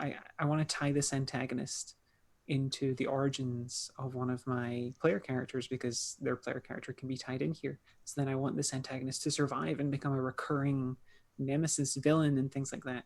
And that's taking it and just like absolutely running with it. And I love that. And that's the kind of thing that you cannot plan for, but you should always hope for. You should Yeah. hope that people take your module and they don't run it perfectly because they get inspired and they start telling their own stories. Because that's what it is. It's all collaborative storytelling. It's not about slamming down the railroad tracks and saying, you will turn left here and you will kill this thing here and you will Mm-hmm. go now. It's about making these toy boxes and these sandboxes or however you want to sort of describe it and letting people make their own stories See, in my head. I feel like older module writing really did like obey the tracks. Maybe this is a change. Even like you mentioned, Curse of Strahd, that feels a little bit like kind of like the classic, more railroady. You know, if the party asks about this, then this happens, and like those sort of modules. Um, you sound like you were very like sort of cognizant, very aware of writing more of the sandbox style. Like, yeah, you know, ABC, like, you know, Act 1, 2, 3, but like, hey, like, why don't you take the scenic route? It sounds like you Mm, were aware of that. yeah, I think like it just kind of comes down to I'm twigging onto like a sort of idea here, but I guess maybe when you're it's the difference between writing character arcs and writing sort of like a bit of like the world building Mm-hmm. and things like that and these plot hooks and ideas. Because if your world your world should ideally be able to deal with if people turn right instead of left. Yes. Ideally. Right. Sure, turning right might lead them right off a cliff, but that cliff is there if they want to run off of it. Um, Like, so yeah. I find it interesting you mentioned Curse of Strahd. Um, like because Curse of Strahd in 5e and I've played like RPGs a long time. I've played a lot of RPGs, different genres and Mhm. companies. Um, I don't think 5e is particularly lethal as a system. I don't think Soulbound is either. They probably shouldn't be. Honestly, RPGs, you're meant to get to the end of the story. Unless Mm. the shtick is, like in Shadowrun, like every adventure is like a self-contained run and you could die. But like, I want to be with my characters long term. You know, like I want to Mhm. play my character and I want, as a GM, I want to tell this party a story, and if I kill all their characters, then what hook do they have to that original? What connection do they have to that original story? Um, but Strahd has been, by many measures, considered to be one of the more lethal of the modules to come out in fifth ed. Mhm. Um, how do you rate your module on like the lethality? You're kind of the first module. This is the module that is going to like introduce like for good or ill or better or worse, like you're I mean Emmett was talking about kind of like this is the first Soulbound RPG. This is the first module that people will gain experience. I see your eyes widening. You're just like I try not to think about that too much. you're trying to think about that. Fair enough. Fair enough. Yeah. Um, Um, yeah, well, the thing that it's always to do with theme and things like that and tone. And again, I touched on this in one of the blog posts where I spoke about writing adventures, but it's a general tenet that I try to think of specifically for Soulbound. I mhm, do like my gritty systems, but for Soulbound, to me, I look at it in the same way that I look at your superheroes, and specifically, I use Superman as a touchstone. And I know mm, poor Superman has got a lot of flack recently because some of those movies they're not great, but Superman at his core is still a great character. well, he's about hope. It's Yeah, at the core the and best of humanity. that's There's a good yeah, message there. Continue. I didn't and mean to cut you. I'm just no, no, no. agreeing with you Um, saying it differently, but continue. but the thing for me that always kind of struck me, and it was when I was starting to learn, I was starting to think more critically about stories. And when I was going through my edgy teen phase, I was like, well, Superman is terrible because he never loses. Mm, mm-hmm. Superman never gets, he never loses the fist fight. And in my adolescent brain, I was like, well, that makes a bad character because he's always going to win. But that I missed the point. That's not the Mm, point of Superman. It's about the losses. It's about the people he's supposed to be protecting. Superman is nothing if he's not protecting Metropolis. mm-hmm. And to me, that's kind of like the soulbound in terms of the lethality of the system. It's not about are your soulbound going to die? It's about what is the cost.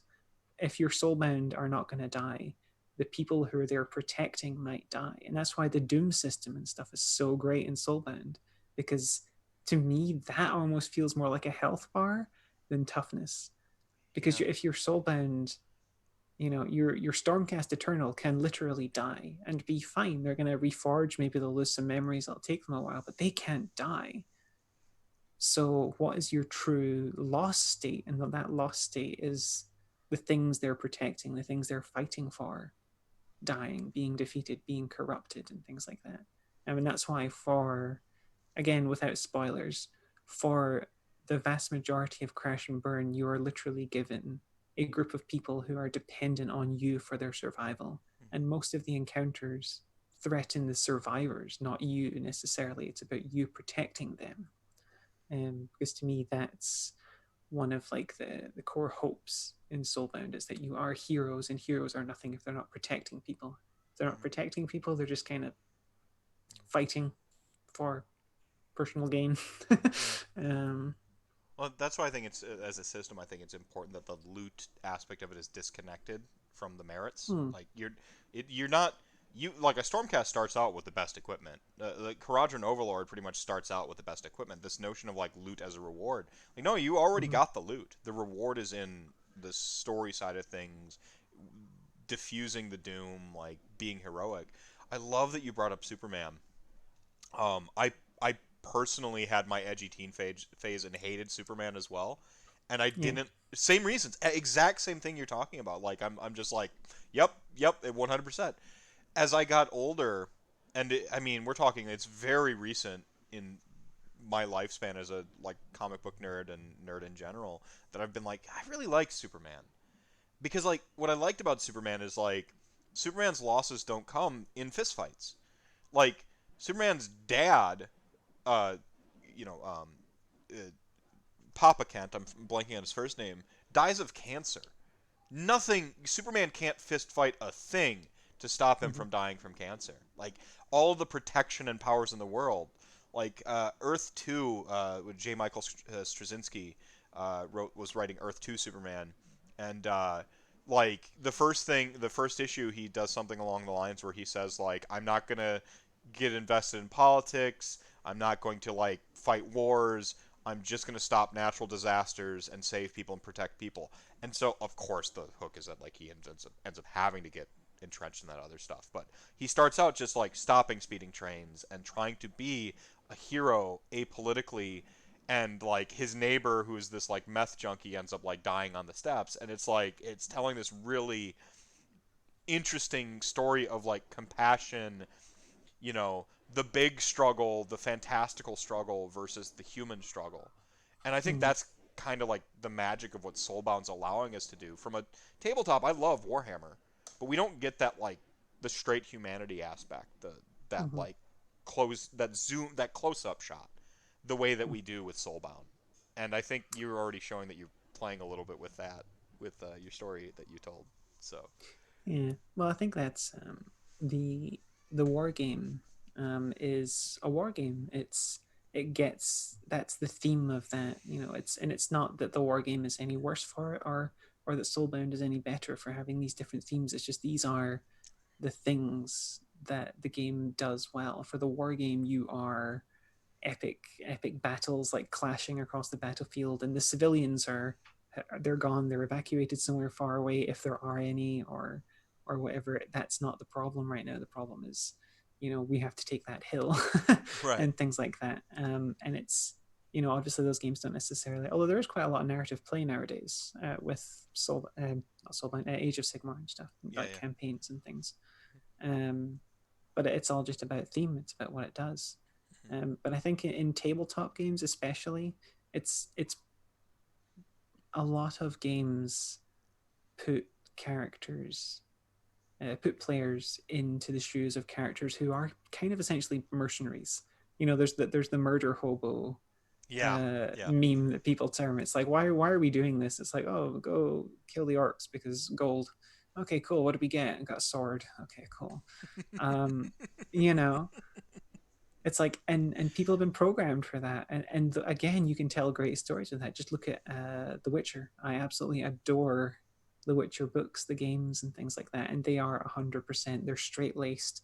Geralt is a person who kills monsters for money, and then morals get involved But they play, sometimes. yeah, they play with that so much though. That's the whole thing. Is he just wants to kill Exactly. monsters for money?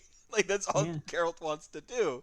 He just wants to get paid, but then he doesn't actually really just want to get paid. He does want to be a hero, but no one wants him to be a hero except the one person on occasion who wants him to be a hero, and then he's gonna let that person down.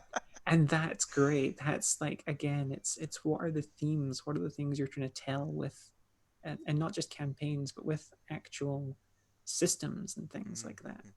Mm-hmm. Um, with your Soulbound, you have that with something Vampire the Masquerade or wherever you're looking at completely different themes. You're looking at completely different goals of what that system's strength is because it's built into the mechanics. Ideally, Yeah, not all systems do, but in an ideal world, your systems should also kind of help your themes. reinforce your theme, reinforce your premise. Yeah, I find it interesting. So when I talking about writing, I usually start with quote unquote start with a premise. You know, like this is my idea, this is the thing I want to, this is the premise, and then everything I do is going to come back to my premise, right? Mm-hmm. So I ran a 2 year long D&D 5e game. The premise was victory through sacrifice is like if you put it in there, and so like I didn't fully codify that throughout every aspect of the game that the way that I would have with like a novel, right? Where I'd be like, oh yeah, this chapter I have to say something about this premise. Mm-hmm. Um, but I found that the characters began to like conform accidentally to my premise on their own. Like the player, I never messed with the player agency. I did steal Tess's shadow. Sorry, Katie. But but like she was a rogue. I thought it was like we had a lot of laughs about her not a rogue that doesn't have a shadow and so like is standing behind you and like you can't see the shadow in front like I like ultimate it. stealth. Sorry, Katie. Love you.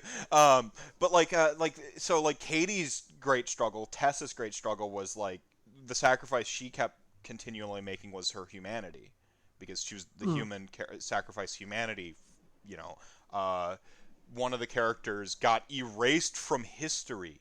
One of the NPCs on accident. I didn't like. I don't kill DMPCs to make a statement, okay? Like that's dumb.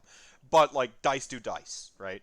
And when the Mm-hmm. character died, they died in some place stolen from Magic the Gathering, the Blind Eternities. I'm like, oh yeah, the Blind Eternities is like the place in between all the elements or all the elemental planes and stuff. It's like the icing on the layer cake. That is the when they died, they began to get erased from the timeline and everyone's memories of them. I'm like, so this character Mm-hmm. sacrificed their legacy. Another character sacrificed their like self-sacrifice. Another one had a big conflict with sacrificing friends. Not literally, but friendship becoming sort of Mm-hmm. like inhuman, or not inhuman, but like friendships and sacrifice of relationships. And like playing with these different themes and the conflicts that emerged from all of that, we had this really robust. It's the best game I've ran. I've GM'd about 26 years now, and the best parts of it were all accidental. Mm-hmm. like, and so like I, I mean, you're telling a module, so you're introducing them to themes, right? And then you're kind of setting a tone for these themes that people interact with, and almost like have imprinted on them as they play. You said early on that you don't write with the theme in mind, but did Mm-hmm. you write with the theme in mind?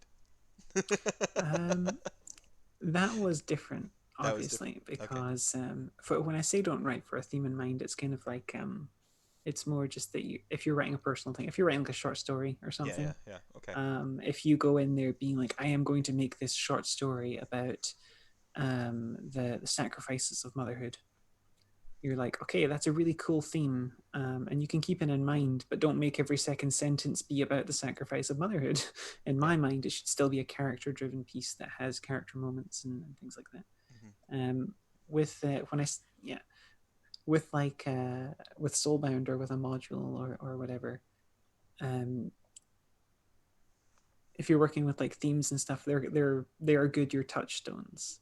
Or what's the term? One of my writer friends uses cookies is the term they use. Mm. And it's like when you're And kind of like what you were saying with your campaign, you go in with your sort of mission statement.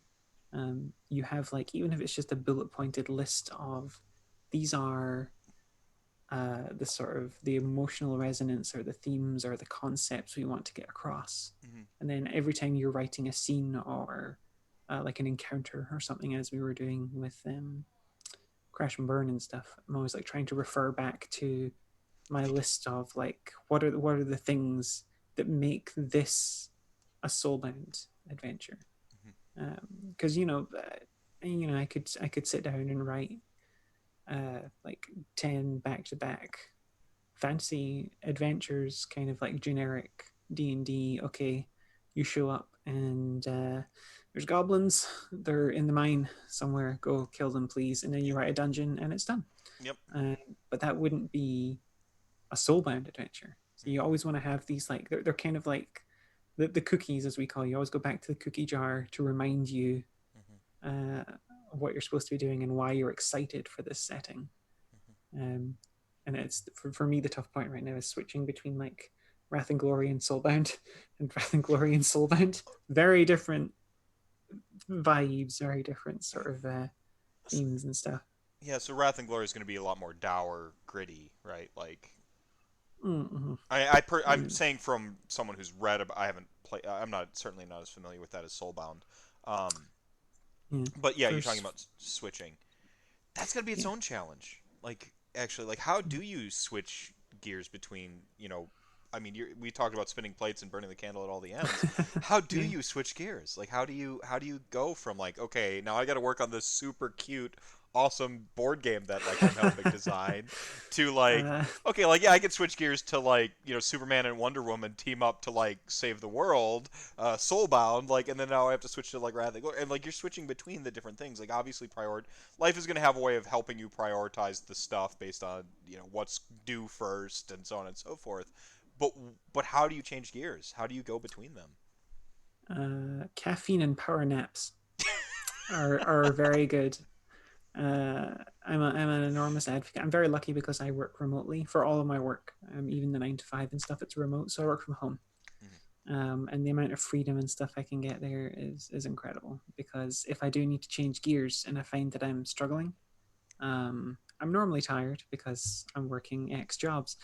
So the greatest way for me to reset my brain is literally power nap, which is you have some form of caffeine, a coffee, an energy drink, or whatever. It takes on average about 30 minutes for your body to metabolize caffeine. So you drink a caffeine beverage, chill out on the sofa, set a timer for 30 minutes, and you'll wake up. Bing, you're awake. The caffeine's just hit and you're ready to rock. And your brain, it's like a clean slate.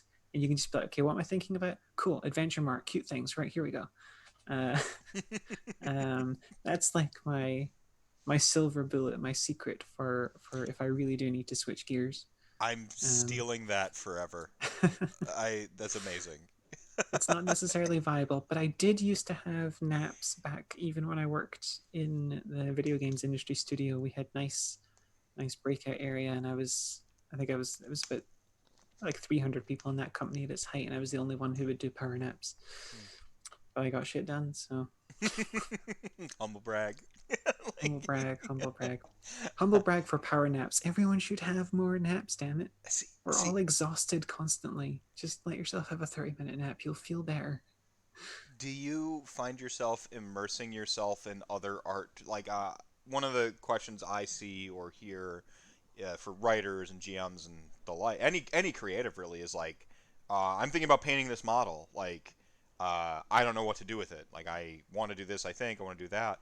Do you ever find yourself like, the advice I often give is like, fill up on inspiration. Then, like, you need to Mm. like do stuff to like be inspired.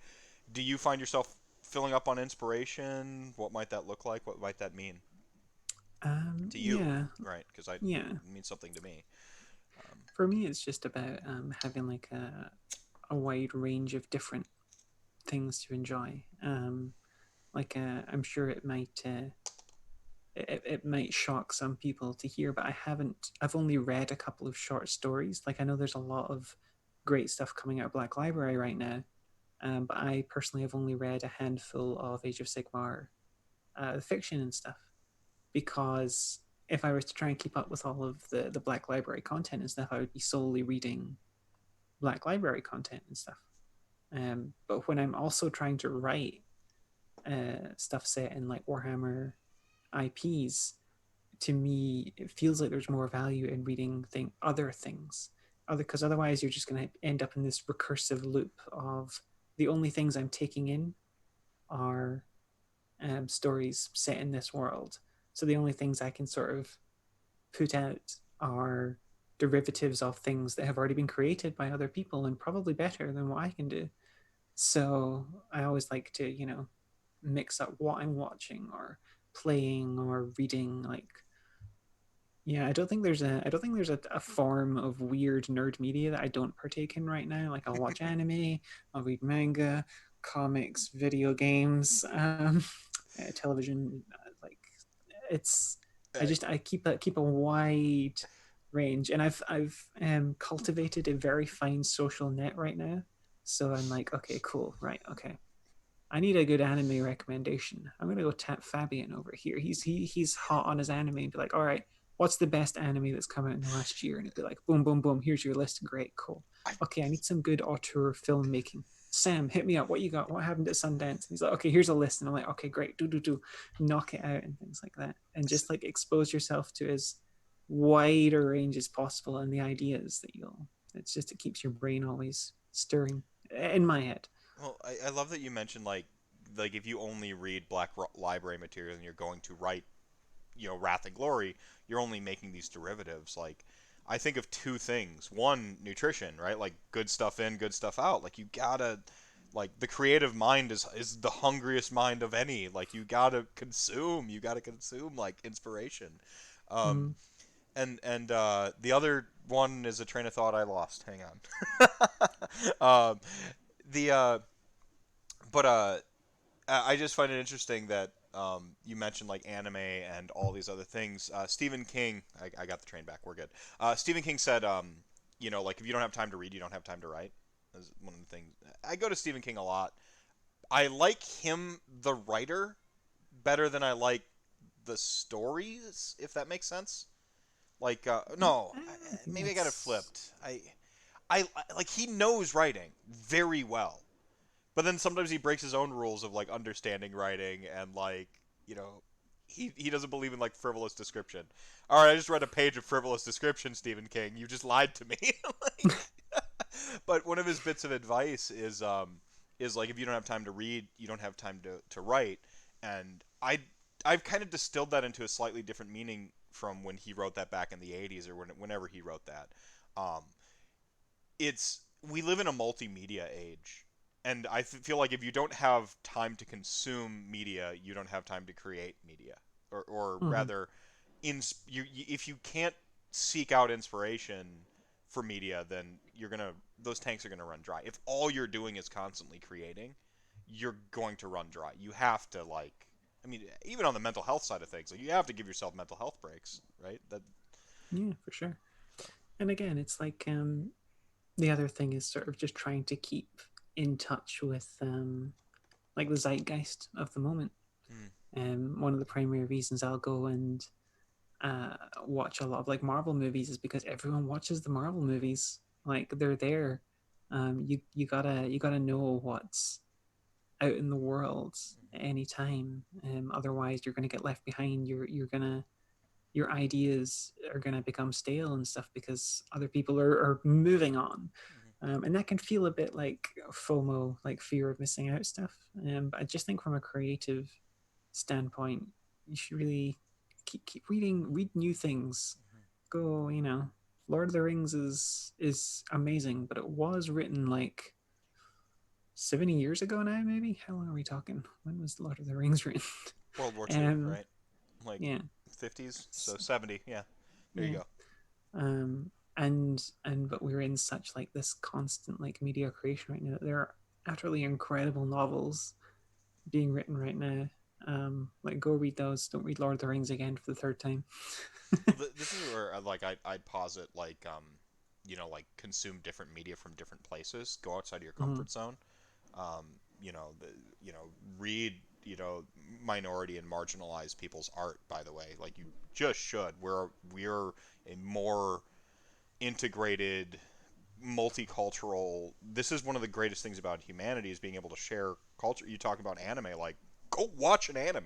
Like just see what Japan's doing, right? Like there was a time when all of our 80s stuff was it's going to be new yen and Japan's taking over the world, right? Like Yeah. there's a reason we had those stereotypes, and that stereotype it might be damaging, but like why did we think consume some of their art, see what it's about? Like comic books, Mhm. the relationship between Rocket Boy and the American occupation troops in post World War II with their Superman comics, like that shared cross media helped make manga and by extension anime, but it shares this thread back to ukiyo-e paintings. Like Japan was primed to read comic books because they had ukiyo-e paintings, and the American soldiers come over with, these Superman comics, and and then like suddenly, or Astro Boy. I'm sorry, I call him Rocket Boy. Oh my God, I'm not. This is why we have the not a weeb meme in my chat, by the way. Not, is that a meme? Yeah, it's a not a weeb is one of the emojis. It's me with like Goku hair, powering up. Okay, okay. um, but yeah, like yeah, so like the Astro Boy and like that whole thing, and then the creator of Astro Boy himself was very heavily influenced by German film. He actually like studied film in Germany and like the emerging film, like so it's like that's why the American comic book would usually show the action. So Superman punches the robot, right? So it's Hmm. just like Superman has punched the robot. Well, like the creator of Astro Boy is like, why don't we show Superman winding up the fist and the follow through with the punch, and like why don't we show the whole action because of the cinema influence and like consuming art from all around like cultures and stuff like that. It just makes for better art. The world is a better place when we all like. Yeah, there's my soapbox for a moment. Yeah, yeah. I guess it's like what they say travel broadens the mind, right? Right. It's just traveling with your media. Right. Right. Exactly. Exactly. Like I know for a fact I've been shamelessly ripping off Kurosawa films in all my campaigns forever. I'm just like the Soulbound campaign. Since none of my Soulbound players are here, it's just Cowboy Bebop, except set in Soulbound. Excellent, excellent. The Caradron iconoclast. Bebop. Yeah. Yeah, they're Uh, about to. They just met the alleged pirate, who's going to essentially gift them the Cowboy Bebop, or in this case, it's called the Devil Cashmere, at some point over the course of the campaign. So they're going to get an airship to go around and like instead of like straight up being cowboys or bounty hunters, it's going to be you know superheroes, but it's the same rough structure. I mean, it's funny you say that. Like one of the best campaigns I feel like I've ever ran was essentially a D&D version of Lost, um, which was just people on an airship. No, well, that one wasn't an airship. That one was a boat. Sensing a Um, theme with airships and boats here. my players have said this. I have ran I think 3 or 4, I can't quite remember, airship crashes over the last like however many years because I love me a good airship crash. And I genuinely think it's because of Lost because I love that show so much and that like the pilot with the plane crashing and all the crazy things happening and people. Um, One of the things I always recommend with any new GM, with any new group, is trying to have morale defining moments within your first session. Mm, So you want to give people meaningful choices very quickly that are snap decisions and have those moments meaningful. So in this Lost esque game that I ran, we had this boat sinking, and we had people suddenly having to make decisions of who do I rescue, and we had like our lawful evil person making a decision where, oh well, this person's probably going to die anyway, but they do have some good stuff, so I'm just gonna shuffle them off a little bit early and take their stuff. But then little did they know, or well, I say little did they know, this person's friend saw that happen, and then that came back to bite them in the butt later on.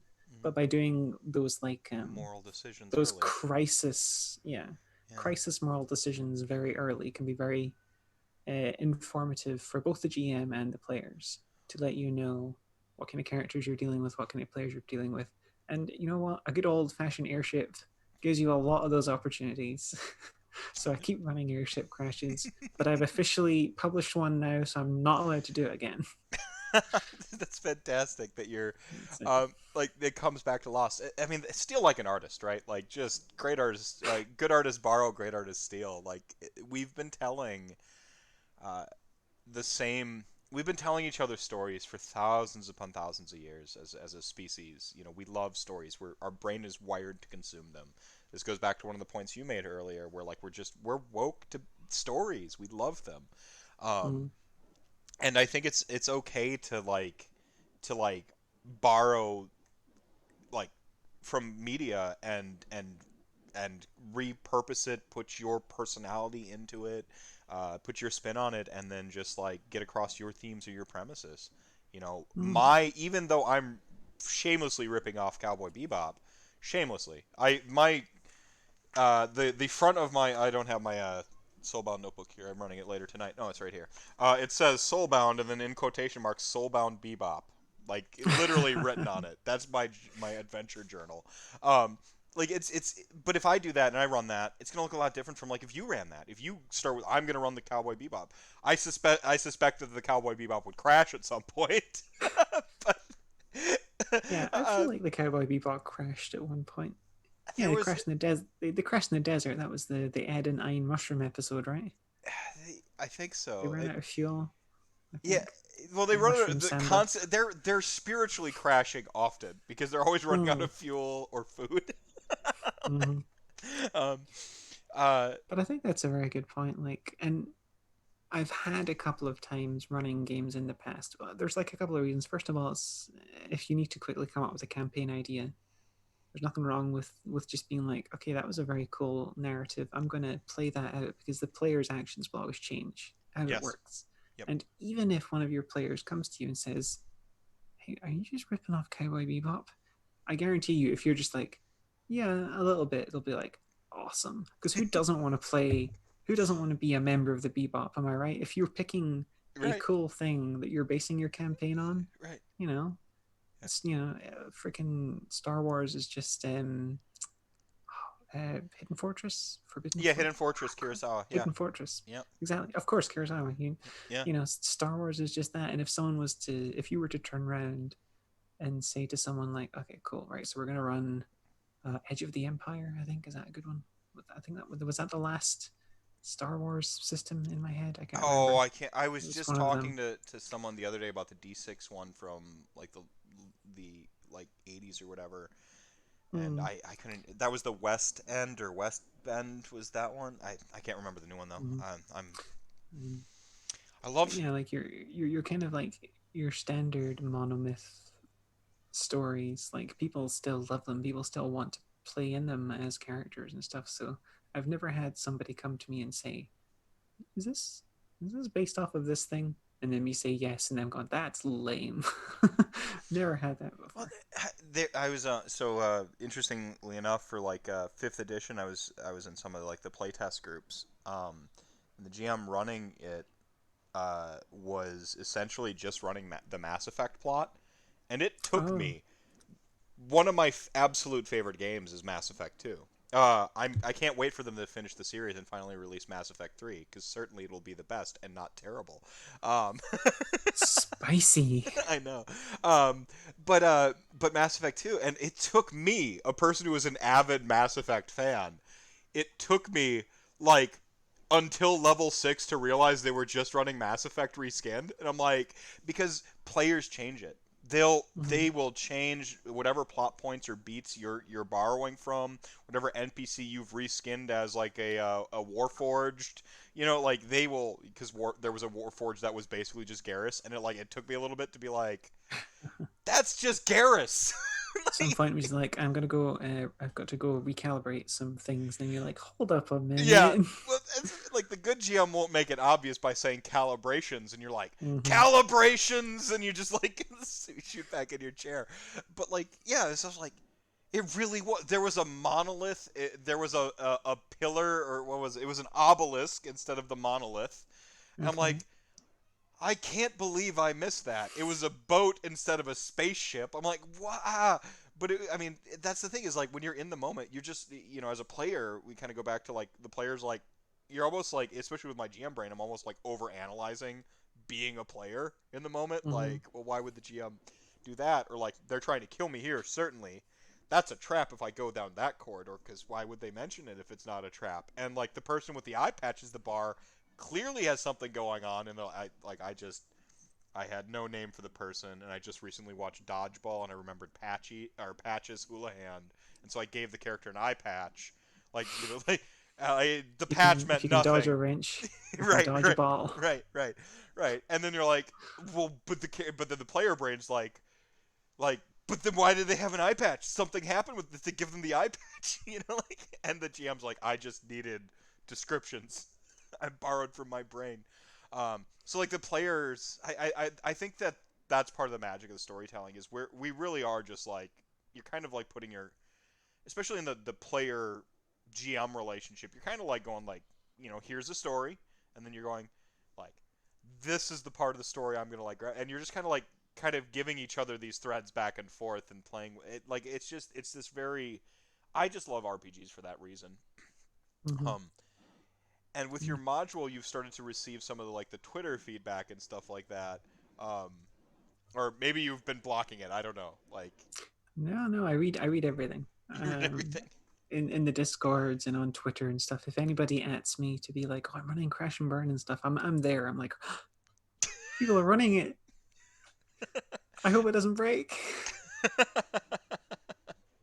I full disclosure, I haven't run it yet, but I plan on bringing back my monthly one shots for Chat Gang here in a little bit. So it'll be a thing that I run like once a month for a couple months. So like Mm-hmm. multiple people get to play through it, and I'm looking forward to that because I know for a fact it's going to go different all three times as long as I have different players. Even the Excellent. ones who have like watched the stream and then they play the game, I know it's going to go different. Mm-hmm. And That's great. so I'm looking forward to that. Um, um, so see, my notes became pure chaos here. Um, so when you wrote descriptions, like we mentioned, just kind of reset real quick. I'm sitting here with Elaine Lithgow. I got it right, yeah. Yep, you did. Yep, perfect. I put the accent under the O. Uh, writer hacks. Um, you actually got to write a lot of the monsters in the bestiary. Did you have a monster that you just loved writing? Like when you got to the description, because you got to live by your word count, right? You Mm-hmm. probably got directives. Hey, 400 words here, 500 words there. Here's my layout. I'd Mm-hmm. imagine that's what it was like. Yeah, Maybe I was wrong. I think I said to Emmett at one point that writing the bestiary felt a lot like for people who are regular Twitter users. When you have a character limit and you're trying to say a lot, but you have a very tight character limit, and it feels like crafting the perfect tweet. That is what it felt like to write some of the bestiary entries. Because obviously you're like, okay, cool, I've got 200 words uh, for a dank old Troggoth or something like that, and you're like, okay, cool. I'm gonna go, and you go and you do your research, and you're like, oh, there's so many cool things I could write about these, and I have 200 words. So trying to squeeze everything in there is the hardest thing ever. It's like, oh, it's crazy. In terms of favorites, There had to be one, like, because you talked there, about. I'm going to well, use your metaphor. You talked about crafting the perfect tweet. There had to be one uh, where you were just like, you were at the Olympics, nailed it. Like you just, like you crushed it, and you like put the arms up after you wrote it, like threw them back from your keyboard, and you're like, that's it. There had to have been a moment. I think the Vermin Lord Yeah. is probably my favorite. Because I've always loved Skaven in general, and writing your Vermin Lord is like the quintessential like Apex Skaven, and also then it came along and we had like an incredible art piece and stuff as well that had like the Skaven Lord front and center, and it all just like came together in that crystalline moment of, oh, this is good. Actually pulled up the Um, Vermin Lord text. You'll just zoom in here, so if chat gang wants to read it, oh they no, can see it. don't read it. Someone Don't. will spot a spelling mistake or something now that it's literally live on stream. I'll be like, it's the Okay, perfect. perfect. Grammatical error. Towering daemons of malice and decay, the Skaven Vermin Lords are the greatest manifestation of the Great Horned One's dark power. That's a good opening sentence. Like that. That's Yeah. like I need to read more. This is your this is your the Man in Black flood across the desert and the gunslinger followed moment. Like I'm in. I know everything I need to know. And now I got to read more. That was the goal. Yeah, Right. because again, like that was the other aspect. It wasn't because when we were trying to write all the bestiary entries, when you're writing a bestiary entry, you're not wanting to write biological field notes. You're not wanting to say these are 10 foot tall high and they can spit acid and do this thing and do that thing. Everything should again be laced with plot hooks, potential plot hooks. Like as a GM, how can you use these cool things? So that's like the other aspect as well, is trying to squeeze in all of the cool things they can do and all the cool things they could be used for as well. There's like always so much going on.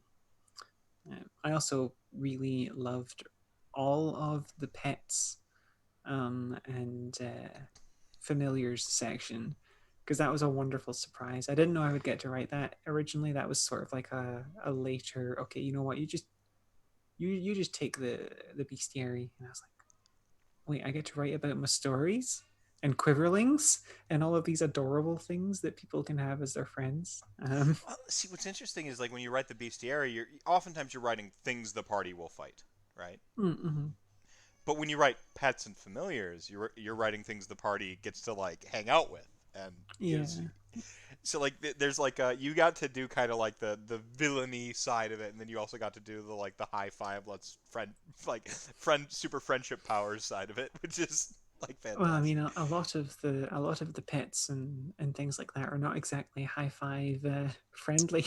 Okay, fair enough. Fair enough. True, but Fair enough. yes, I see what you're Well, the saying. clockwork, there's like a clockwork owl, and I'm just like, my Mm, mind's like cast back to the Clash of the Titans.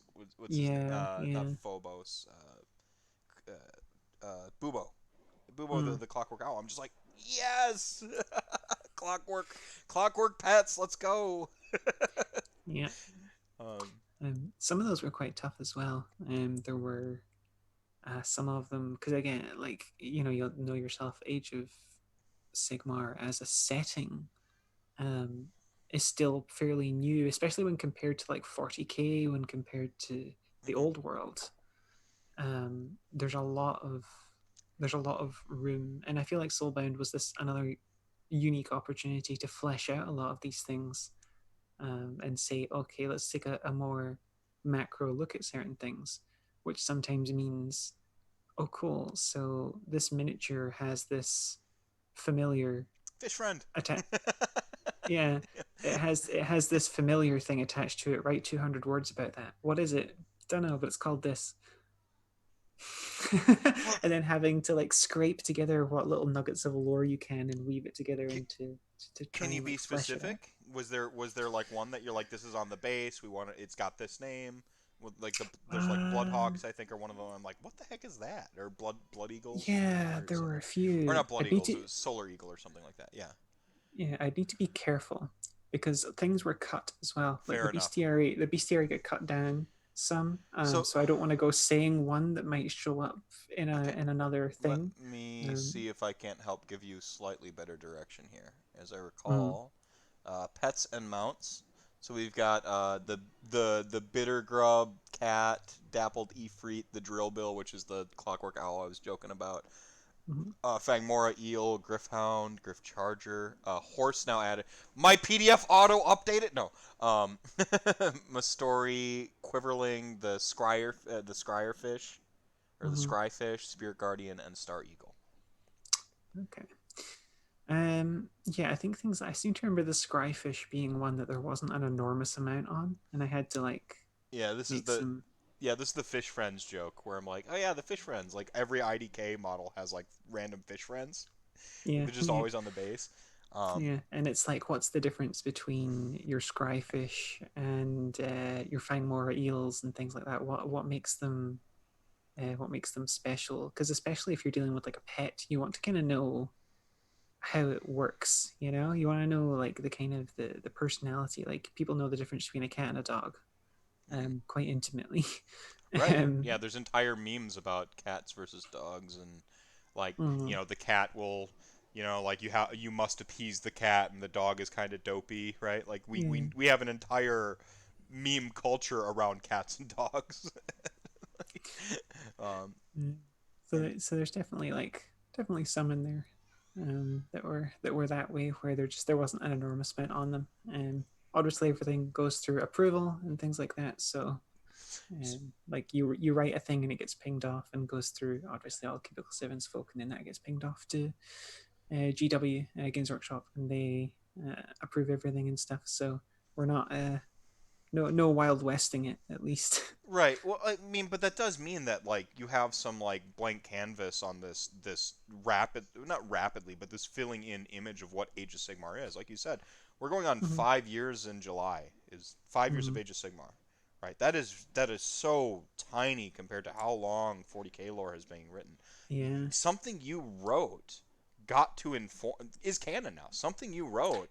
GW had a disposable sentence in one battle tome once, and like suddenly you have to write something about it, and then Hmm. like you go through the proper channels, you write the thing. You didn't Wild West it, but it got approved, and now that's on the canvas now. That's you've painted that picture. Yeah. I try not to think about that one too much either. Really?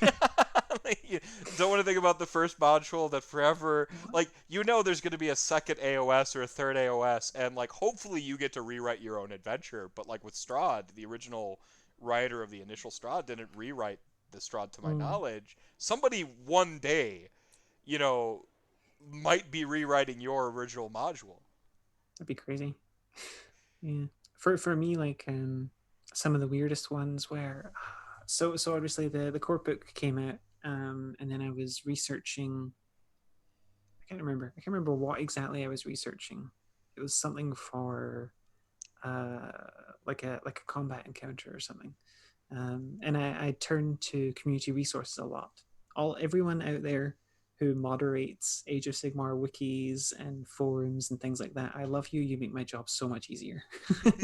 It's like being able to go and find sort of like cool nuggets of information that point towards, oh, here's an extract from a Black Library novel or something like that. I'm like, okay, cool. I don't need to go read that entire Black Library novel for that little thing. Then I love it. You're all special to me. The weirdest thing in the world is when I now see my own writing staring back at me.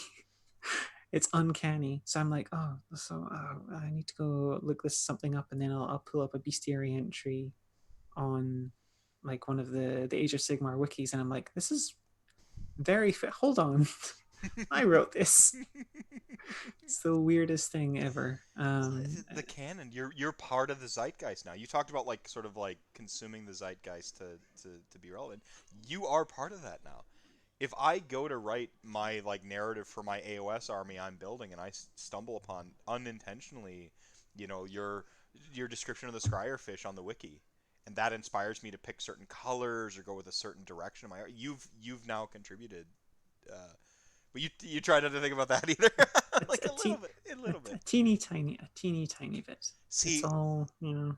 we have a lot in common in terms of the write process, which is why this has been really really like fun for me. I've loved it. I've loved this interview, by the way. This is, I think, probably my favorite so far in RantCast. Sorry, Emmett. Um, Oh no. I know, So, I know, but like one way we heck. differ is, as I mentioned, I confess that I'm an egoist, and like so I would just like do the Vince McMahon walk away from the Wikipedia page. And you have this like humility that is astonishing that with it. Um, I think I had an analogy a while ago. When I was very young, my now departed gran, she used to collect crystal animals, the most delicate little spindly things ever. And I was always terrified of them. They were the most beautiful things, carefully curated over. decades, like from presence, and they had so much sentimental value and care and love. And she used to be like, you can hold this or whatever, and I was terrified to. I always wanted to put it down as quickly as possible and walk away because it was something that someone else loved so much. And every time I approach any shared IP, especially something with a community Mm-hmm. like Age of Sigmar or Warhammer or whatever, where people go out of their way in their spare time to curate, to manage. There's entire people, companies dedicated to creating all this lore, all this stuff. Like I feel this it takes me back to those moments sometimes because I'm so terrified that this thing that someone has loved and adored and polished and everything all this time, I'm going to drop. I'm going to break it. I'm going to do something. And at the end of the day, even if I'm polishing something up or like adding an extra facet or whatever, it's still not mine. It's everyone's. It's everyone who has built on that foundation, and curated it over the years, and everyone at Cubicle 7 who's like fact checking, and everyone at GW who gives the thumbs up and everything. Um, so there you go. No ego because I'm terrified is essentially Oh, the oh, TLDR of that one. no, that was a fantastic analogy. Just brilliant. Um, I think that's probably a great one to end on, actually. Okay. If you don't mind, I mean, go out strong, right? Do I get to look forward to any more of your contributions to Soulbound going forward, though? Because Yes, absolutely. at this point, you're starting to craft these wonderfully spun crystal, things to be cherished. Whether you want to take credit for it or not, but do I get to experience more of your work going forward? Yeah, so I'm writing more content for Wrath and Glory right now, and I'll be continue working on those things. Like, yeah, I don't think any of that stuff's been announced, so I'll move on that one. Mm-hmm. Mm-hmm. For Soulbound, I think the only thing I'm working on that's Here. been announced right now is Shadows in the Mist. I've got some content in there. That's another chunk of adventure. And obviously the GM screen with the cities in flame, cities of flame. I always get it mixed up. I can't remember whether it's in or on. But there's the booklet that comes with that, which just has 25 sort of one page um, adventure hooks, and I wrote a few in there. So And yeah, more things down the line. I've so far Emmett and everyone at Cubicle 7 have been really great with continuing to offer more opportunities and things going forward. So that's fantastic. I'm running a digital online version of Soulbound, and I will be purchasing the GM screen, mhm, uh, because it has Nagash on the cover. So I feel like it's a good what one. was Emmett or the CEO of Cubicle 7? Somebody had my number in the company, and they're just like, Mm. "We're gonna get Mephisto to buy this." And then, sold. You knew. Put Nagash on it. I'm all about it. If you're looking for other things I'm working on as well, I get a soft announcement tonight. It's the first time I can say that Digisprite we are officially working on an Adventure Mart tabletop RPG. So that's been a thing. It was one of the most commonly requested things we got when we were making the board game, So, because obviously everyone's seeing all these like adorable characters and stuff, and Sam and everyone, we built these entire worlds. Like, how does this 7-Eleven function in a fantasy world, well, and there's got what to be is like all the yeah stuff come from, right? Like, where's it all coming yeah from? Yeah. yeah we have brands, so there's okay, so this is the Avaldi Forge brand, right? And they're all a bunch of bears that live in a mountain by a corium spring, and they use all that to make their crazy equipment, and it's all bear themed and all that sort of stuff. So we ended up building these massive lore docks and stuff. um and so yeah, so we're working on that right now. No solid date for that yet, but that's a thing, and that's going to be exciting. So obviously it'll be the first time I'll have written a full system. Not just we're going bestiary, archetypes, adventures, system. Yeah, it just So we'll see. Yeah. it's a lot like sort of like having these little stepping stones that you're hopping across, and then suddenly you have to make the big leap at the end into Yeah. a whole system. Um, That one's quite close to my heart right now because it's like the key thing I want with that is trying to build a system where combat is not the primary method of resolving conflicts. Like you so can resolve conflicts with emotion and things like that see, is kind of the thing. I just played Punk Apocalyptic with Charlotte over on I her. saw that. Yeah, Yeah, yeah. The and beans. I promise, and I had all the bean puns. I promise I won't play the snarky face person in her next game I'm in. But I keep doing it. It's like I have a type.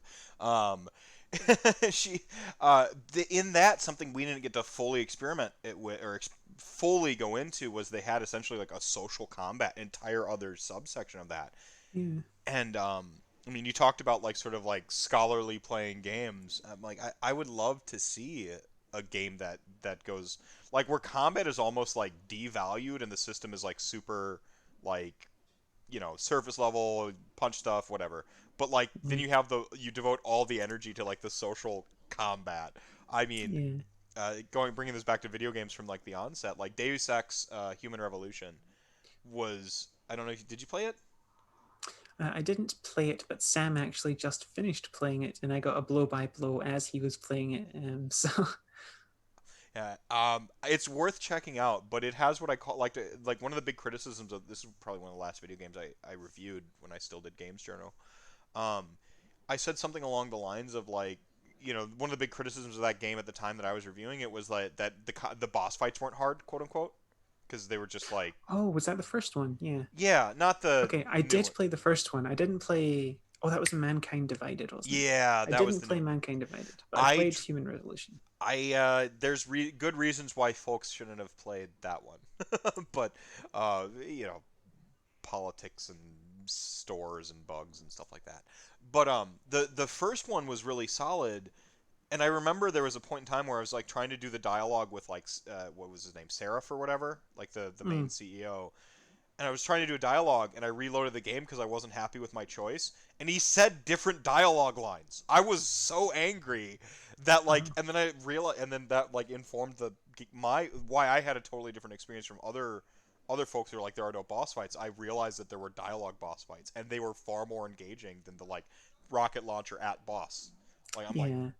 and That's I kind of like with Adventure Mart that I'm wanting to do is you're not playing as the adventurers. You're not diving into dungeons. You're the clerks I love it. in the store who are having to deal with the adventurers. That's sort of like the tagline for me is I love that. like everyday problems solved in like magical ways. So your shift starts in an hour, and the place is trashed because of the party last night. How do you solve the problem? Fantastic. You got to get open, right? Yeah. Um, and that's kind of like the thing I wanted to do with that. So that'll be very interesting. And again, it's another wild gear shift from working on Wrath and Glory and Soulbound and stuff to go to essentially Animal Crossing slash Clerks. Um, I so that the two media you have to consume now to like make this. You just got to watch Clerks 1 and 2 yeah, and and then Clerks like the animated series as well. If you really want to. Clerks the animated series is actually pretty solid. Like they do the climbing the rope gag where like every It's yeah. For those who haven't seen it, the first episode of Clerks animated series is a standard episode. The second episode is a flashback episode to the first episode. it's so quality. Like what a great it's gag. so it's so dumb, but You're yeah, calling it dumb and I'm like great. dumb things can be great, and great things It's can be true. dumb. It's true. But that's the thing. Like, I wanted to be in the writer room. That's one of those, like, me writer having writer envy. I'm like, I would love to have been. I have like three of these moments. One of them is I would have loved to have been in the writer's room when they're like, we're going to set up a flashback episode with the first episode. Like, Yeah, who thought that up? What person in the writer room or like or now been in the Google Doc, right, like writing in the Google Doc, and someone just like highlights the sentence they just wrote and like adds a little note off to the side, and you just like that process. The other one is mine for Finding Nemo. Whoever decided mm-hmm. seagulls needed to say mine, like what do Very seagulls very on point. Mine. One of the best gags. Like, sorry. But I'm looking forward to this. I wrote down the Doomsday Bot. I'm basically gonna go buy it right now after I get done Awesome. recording. Awesome. Because that I'll sounds take fantastic. one from the pile we have over there, and I'll get it boxed up Can for you you. autograph it and like send it to me? Can I just buy it I, direct from you? I will 100% autograph it if you want. I can get the whole team Get to the whole sign it if team. you'd like. Yeah, I'll have to take fantastic. it out the cellophane though, so That's all right. but That's all right. that's all Yeah, right. yeah. I'll autograph it for I'll you. DM you. I'll DM you afterwards. Actually. Awesome. Awesome. Cool. So yeah. I'm. That's actually really cool that you're going RPG. Now you have to bring it full circle now, and you need to make the Fantasy Mart um into a video game. So you got to go like you got to make the Gotta RPG do the video game. and then you got to make the like Grand Theft Auto style, except it's We've we've all said that our dream is if we could have an Adventure Mart slice of life anime, like an Mm, Agretzko type thing, because that would be an absolute dream. But I think we might just be a little bit too small to make that one happen. for now. For Um, now. for now, for It now. sounds like you're on a great track, honestly. Like, Yeah. um, Oh, we also have we've got our new board game as well that we're working on, Familiar Alchemy, which is a game of growing plants and brewing potions in sort of steeped in Scottish mythology. So this one's very close to our heart because we're all Scottish devs, and that one's Robyn's the lead design on that one, because she's a plant nerd. If I were to turn the camera about 30 degrees, you would see that I'm surrounded by plants right now. mm, Um, so we've got that one coming up as well. There's always lots of plates spinning. So if you wanna keep up with me and all the various things I'm working on, you should check me out at Elaine Lithgow on Twitter. Is probably the best place to find me. That's fantastic. my shill.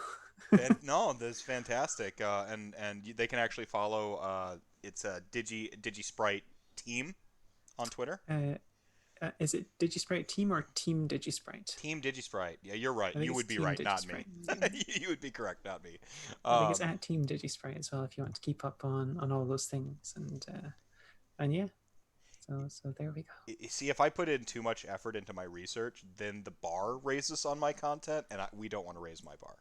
Like I'm comfortable where I am.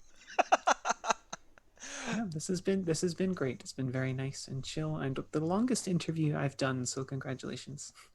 Boom, Rantcast record. Thank you so much. Thank you so much, Elaine, for being on here. Um, honestly, this is one of my favorite interviews I've done so far too. So thank you so much. Um, I'm very glad. Rantcast, you know where to follow her. You know where to follow her works. Thank you so much for being with us tonight, chat gang. You're the show within the show. Remember to be excellent to yourself, be excellent to each other. Drink your milk, pay your taxes. We'll catch you later on tonight with Soulbound. um, I'm going to go to